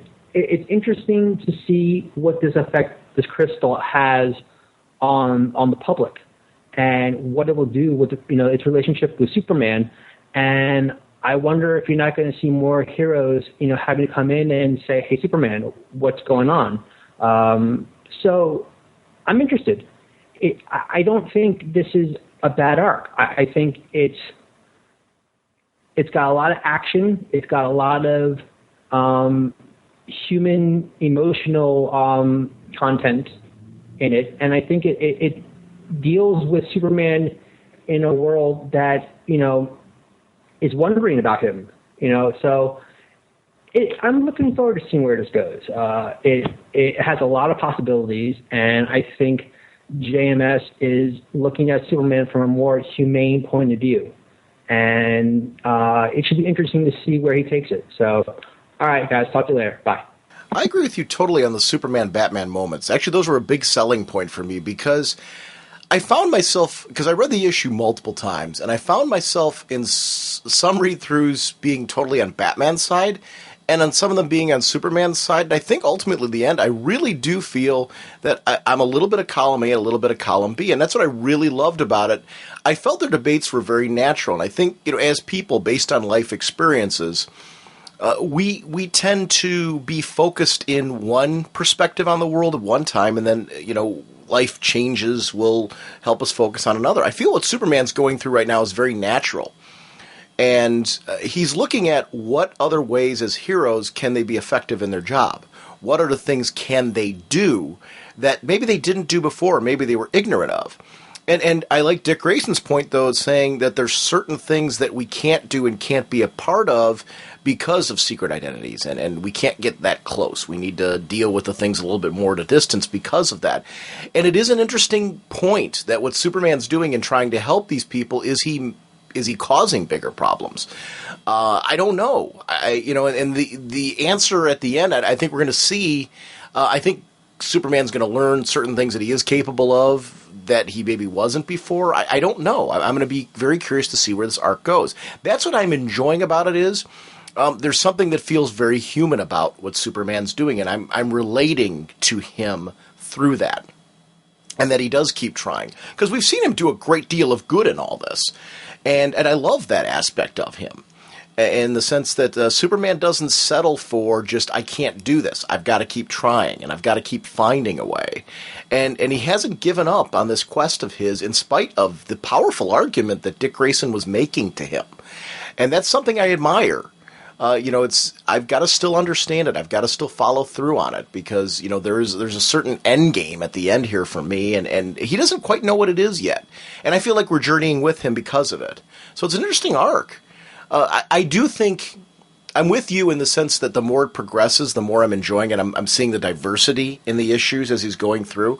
I don't think I'm going to know how I really feel about this whole arc until the end. Because I think how does this all sum up at the end? What does this mean for Superman at the end? Where do we see him at the end of this journey? And I think that's ultimately... I think for fans who are diehards, and I keep saying that like I'm not a diehard Superman fan. I am. I've been reading Superman since the 70s. I do this all the time, and I do catch myself doing it. But I think there's fans who are clearly Superman fans who are clearly not into this story. There's Superman fans that kind of fall in the middle. And then there's fans who are really enjoying this one. So I think this story has a lot of different emotions going through it. And I do think at the end... I think where there's a possibility we'll all come together is how this wraps up when we see what the point of this is. And I think that's something we're all on the ride to see what's going to happen, at least those of us that are staying along for the ride. So it'll be interesting to see how it goes at the end. I'm really enjoying it right now. Each issue, I'm really digging the story more and more. I will say this. Superman, I'll use Jim's analogy of Thursday night, Friday night, Saturday night reads. Superman is one of those books right now that's making my short stack of reads. It's a first night read for me. So I'm enjoying the story that much that it's a first night read. I'm hoping that's something that it continues to stay as it goes along. And if it doesn't, I'll be happy to share on the show that, I've been following Grounded. It's kind of drifted away a little bit, but the bullying story with the, little kid with the eye bunch, I read it right away and thoroughly enjoyed it. So I think it's a book that's continuing to captivate me as it's going through. But please keep sending in voicemails, Jamie and everybody else, no matter where you fall on Grounded, because I think it's an interesting book to follow people's journeys. If you're somebody who's been enjoying it all along and it slips off for you, go ahead and share it with us. Especially, or if it's a book where you're like, I was following it and now, hey, I'm getting it. It's something that's clicking for me. That's interesting to me as well. And what was it that made it click for you if it wasn't before? Was there a turning point? Or if it just kind of stinks, where it was for you, and why is that? I think different perspectives are always interesting on this particular book. I think it is one of those titles that gets people in a lot of different places on it. And I do think the end game is ultimately where we're all going to see how we ultimately felt about it. I want to give a quick shout out to a listener who goes by the name of Dick Grayson. You did a phone call at the end of October 26th, and that one didn't come out. It was very broken along the way. You did call again in November, so I'm going to air that on the next episode. What I'm doing is this episode I'm getting through all the October ones that we missed after the New York Comic Con, and while we were airing the New York Comic Con footage, and then I'm going to go and do all the November ones, and then we'll be all caught up after next episode. So you have a second phone call that did come in, but if there was something that you called about in October that you want to get on the show, you're going to want to call in again to make sure that airs on our episode. So just a heads up on how we're doing with that. Hey, Sean and Jim, from Comic Con. I was just listening to your New York Comic Con first segment episode, and you were talking about how going to Artist Alley and things like that were things to look forward to at the con. I full-heartedly agree. And I don't know if you guys noticed, but Gail Simone was in the Artist Alley. I don't know, because she wanted to meet her fans or something, but I walked up to her, I got her autograph, and I talked to her about Secret Six and the genocide run on Wonder Woman. and she couldn't believe that a 15-year-old kid was reading comics, especially Secret Six and the Genocide Run, and she signed my book and said, please don't act like the Secret Six. I don't know if she doesn't want a lawsuit or something. I don't really know, but, you know. Also wanted to talk about Batman Beyond number 4 of 6, and just finished reading it, and at the end of it, well, spoiler alert, if anybody's listening who hasn't read it yet, at the end of it turns out Hush, quote-unquote, is Dick Grayson. But I'm not sure if this is a mistake, like an artist mistake or something, but through the entire thing, Hush has 2 eyes. Dick Grayson has 1. Dick Grayson has 1 eye, and I realized that maybe, me and my dad were talking about it, maybe this isn't really Dick Grayson. One of them isn't Dick Grayson, because I don't really know what's happening, but it's a little confusing. And, yeah, that's about it. I love how this is going back to the TV show about some of his old friends helping him out in Batman Beyond, talking to Tim Drake, Amanda Waller, all that stuff. That's about it. And I'd like to let you guys know that I joined the forums. I am now on the forums. I am Nathan from n.y.c-c. Alright, that's pretty much all I want to talk about. Yeah, I'll talk to you guys later. Bye. Yeah, that is totally not an artist's error, and I'm going to leave it at that. I'm assuming by now you have read the conclusion of that story and how it all wrapped up, but you're keep theorizing. And I've actually really enjoyed following your journey on this Batman Beyond book, because it really, your history with the cartoon, I think, has helped you to follow the arc and where it was going. And I'm really excited about that book, especially we got to talk to David Barron earlier in this episode about that being an ongoing now. And I'm excited for where that series is going to go, because I've been really enjoying having a book with an animated feel, but that's going beyond that. I think that's one of the things, I'm going to go back to the Justice League Unlimited comic book. One of the things I really loved about that book is it took the series farther. And I think that's something that I'm really looking forward to happening with this Batman Beyond comic, and taking it into the next level. You know, the story can continue on now and keep going. The cartoon's done, but the series can continue. And actually, for those of you that have never seen the cartoon, I know the cartoon was just released, the complete series, on DVD.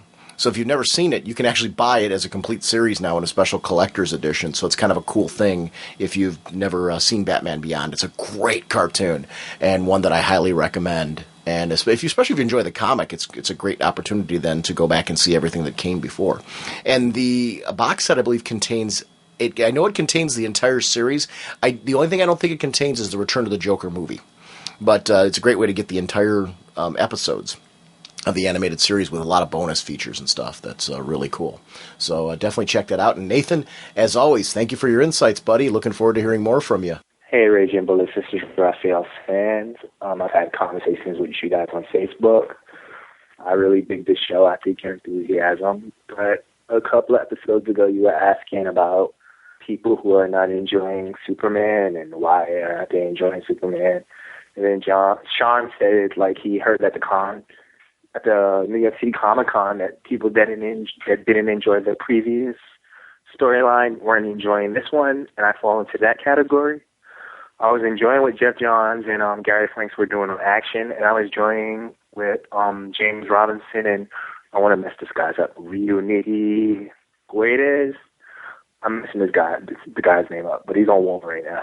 We're doing on Superman. But once they started with that World of New Krypton storyline and War of Krypton storyline, and then I had to pick up Superman and Action and Supergirl and World of New Krypton. That's when it lost me, because Superman's supposed to be special because he's the only one, and that really didn't do it for me.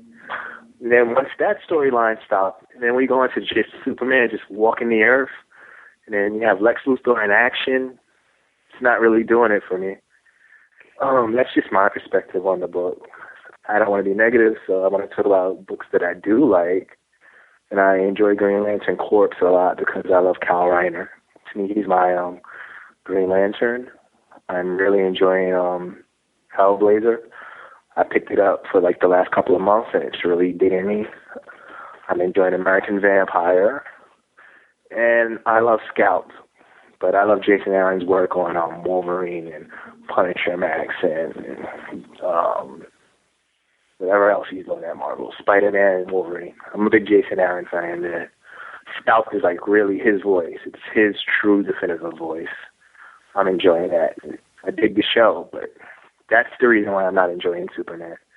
It's just him walking the earth. It's dull. Superman's supposed to be like fighting Darkseid. Like, they get him right in the cartoon, and they get him right in Smallville. There's like 3 main characters in comics. Superman, Batman, Spider-Man. And those 3 characters should always be right. Now, DC's got Batman really doing well with Grant Morrison, and he's really kicking ass. As a matter of fact, I think Batman's always a top 10 book, probably top 5. I know Batman's always in the top 20. Over at Marvel, they've got Spider-Man always really doing really well. I mean, he's got like 3 issues out a month, and I think they're always in the top 20. You look at Superman and Superman sales, it's really bad. And I don't mean to disgrace anyone's creativity because these creators put a lot of work into it.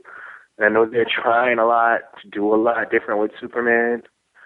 But War of the New Superman and World of Krypton was really like the turn-off point for a lot of people. And it was the turn-off point for me.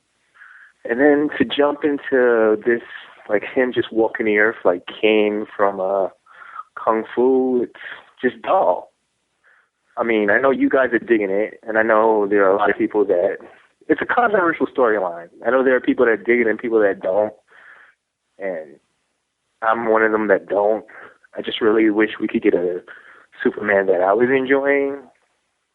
I mean, I really do wish that we could get a Superman that I was enjoying. But I don't know. I think I might drop it. I might drop it and have to come back to it. As far as action, I love Paul Cornell's work. I mean, I really dug his Captain Britain and MI-13 and then his Dark X-Men. And I think DC signing up an exclusive was really, really good. But Lex Luthor is a villain. He's a guy that should be seen once every 10 issues. Not every issue. If Doctor Doom was seen every issue, it would be boring. Dr. Doom's fighting like Dr. Octopus and Sabretooth and the Green Goblin and the Red Skull. I'm like, no, I don't care. And that's how I feel about that. But I do think Paul Cornell's a great writer. And I think once he gets a shot at Superman, it'll be really good. Other than that, I really dig your show. And I dig the conversations we have on Facebook. I'm a working man, and it helps me get through this day. So, thanks.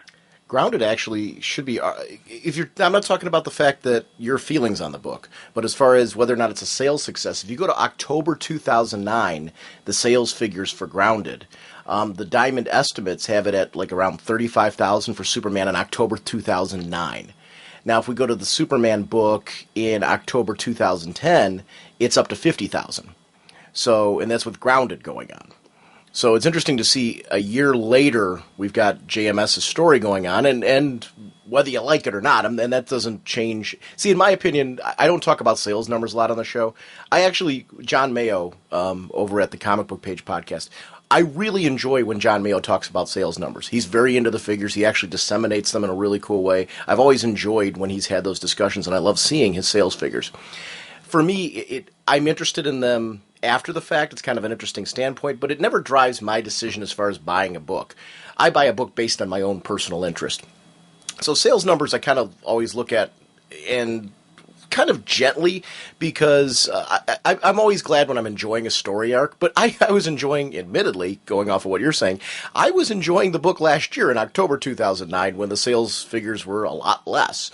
So I thought Superman was a great book back then. You were also having a problem with it back then. So it is interesting to me, and I think people, we had JD74 with his commentary on Grounded and how he feels. I do think it's generated interest in Superman, this storyline. It's had a lot of media attention. I think there's readers who are reading Superman that haven't been before. I'm sad that you're not getting that from it. I'm going to be curious if you did drop it. I'm sorry that the book wasn't grabbing you. If you stuck with it, please let us know if that changes for you. And there's no right or wrong. I enjoy our conversations on Facebook too. I love honest commentary. We don't always have to agree. It's my opinion is always it's your dollar and you spend it. I'm going to share my honest opinion. You share yours. So it's one of the things I like. I like Grounded. It's a storyline that I didn't know what to expect. My big worry when the first issue of Grounded hit was that it was going to be the same thing every issue, and I've been pleasantly surprised just how unique and different every issue's been in its exploration. I know you're not getting that experience, but that's been my take on it, and I've been digging that. I want to thank you very much for including in your commentary, while you were talking about what you didn't like about Grounded, thank you so much for sharing what you did like about other books, though. I really appreciate that. I always ask on this show, please feel free to call in with any criticism about any book because I love the balanced commentary, but please do throw in a title that you're enjoying, whether it's something we're talking about regularly on the show or not. And Scalped is a great example of I agree with you so much on Jason Aaron's work on Scalped. I honestly would have never picked up Scalped if I hadn't been at a Wizard World Chicago convention where I was in the audience at a Vertigo panel, and there was somebody behind me who was talking about how great Jason Aaron's was, and this was before Scalped had kicked off.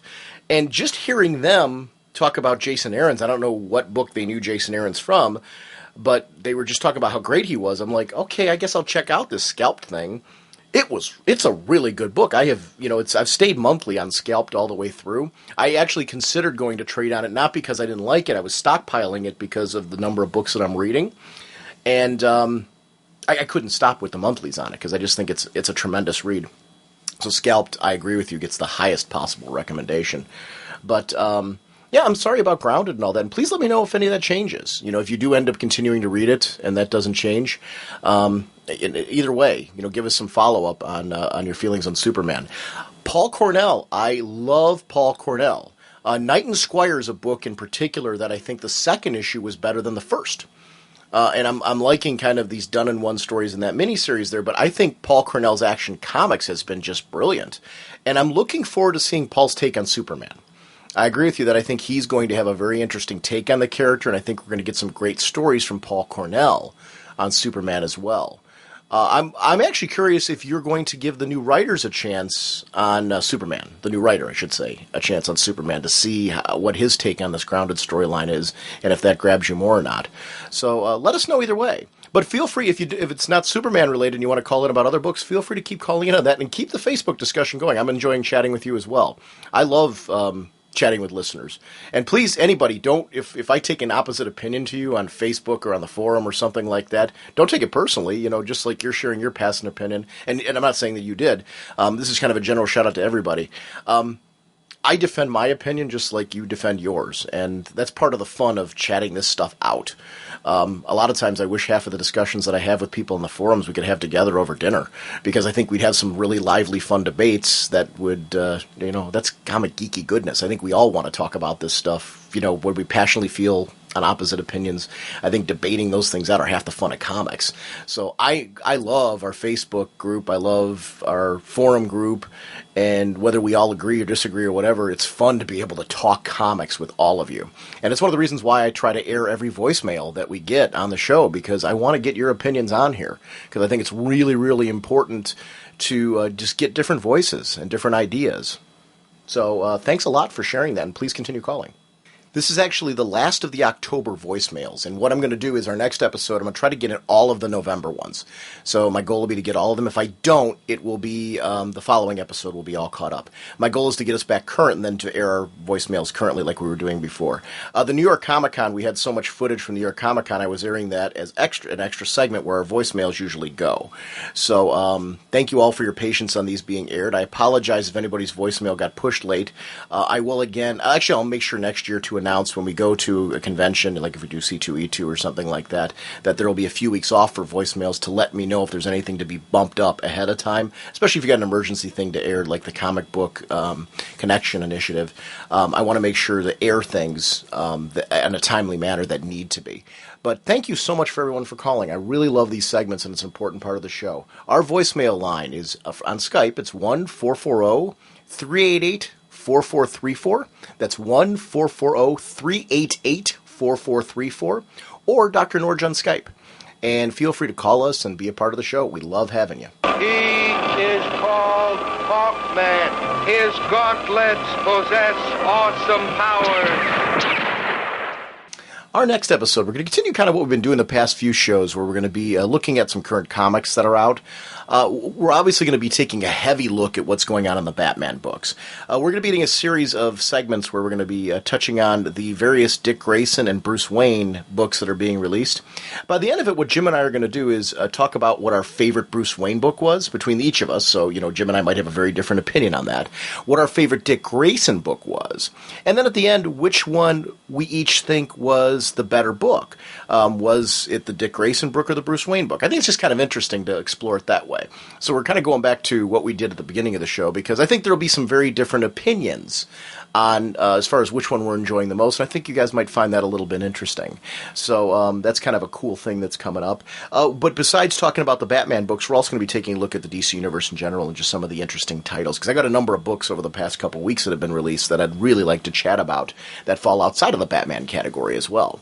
So just some fun things we're going to be doing for the next few shows. So looking very forward to that episode. Our sponsors for this episode, of course, are DCBService.com and InStockTrades.com. As I mentioned at the beginning of the episode, I've been mentioning the last few episodes just because I think it's a very cool deal. 45% off all DC titles. And that does include the Vertigo line. So this is a great chance for not just DC books, but Marvel, Image. There's a whole bunch of books that they have at discounts. So take a look over at DCBService.com to see what 45% off deals they're offering. Remember, they always have a ton of amazing pre-order deals, so check out DCBService.com, and thank you for continuing to support the show. It's a wonderful company, and we really appreciate their constant support of us. Over at InStockTrades.com, I want to remind everyone to check out The Boy Commandos by Joe Simon and Jack Kirby, Volume 1. And this is great. It's got Detective Comics number 64 to 73, World's Finest Comics 8 to 9, Boy Commandos 1 and 2. And it's just it's regularly $49.99.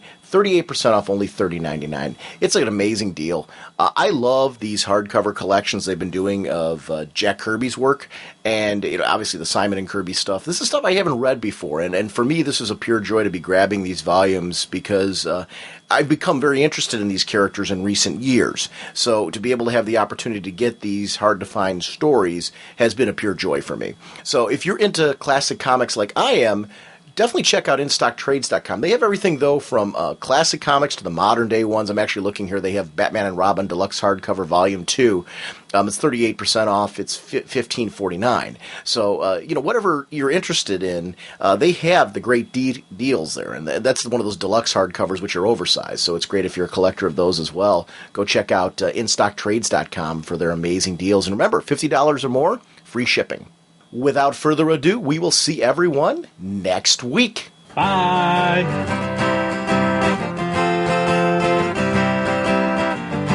Flying through space and time, 1,000 different lifetimes.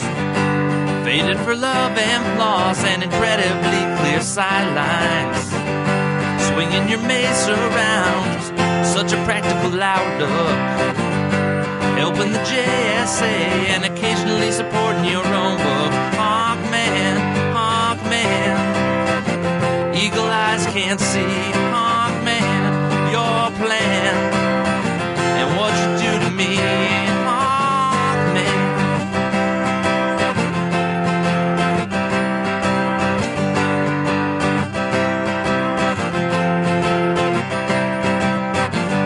The villains are closing in. Be they Thenin Guard or Egyptian, working so hard to thwart you and Hawkgirl's mission. The odds are not on your side, and danger seems to stack up. Things would be so much easier if you would just call for backup. Hawkman, Hawkman, eagle eyes can't see your plan and what you do to me. Hawkman, Hawkman, eagle eyes can't see.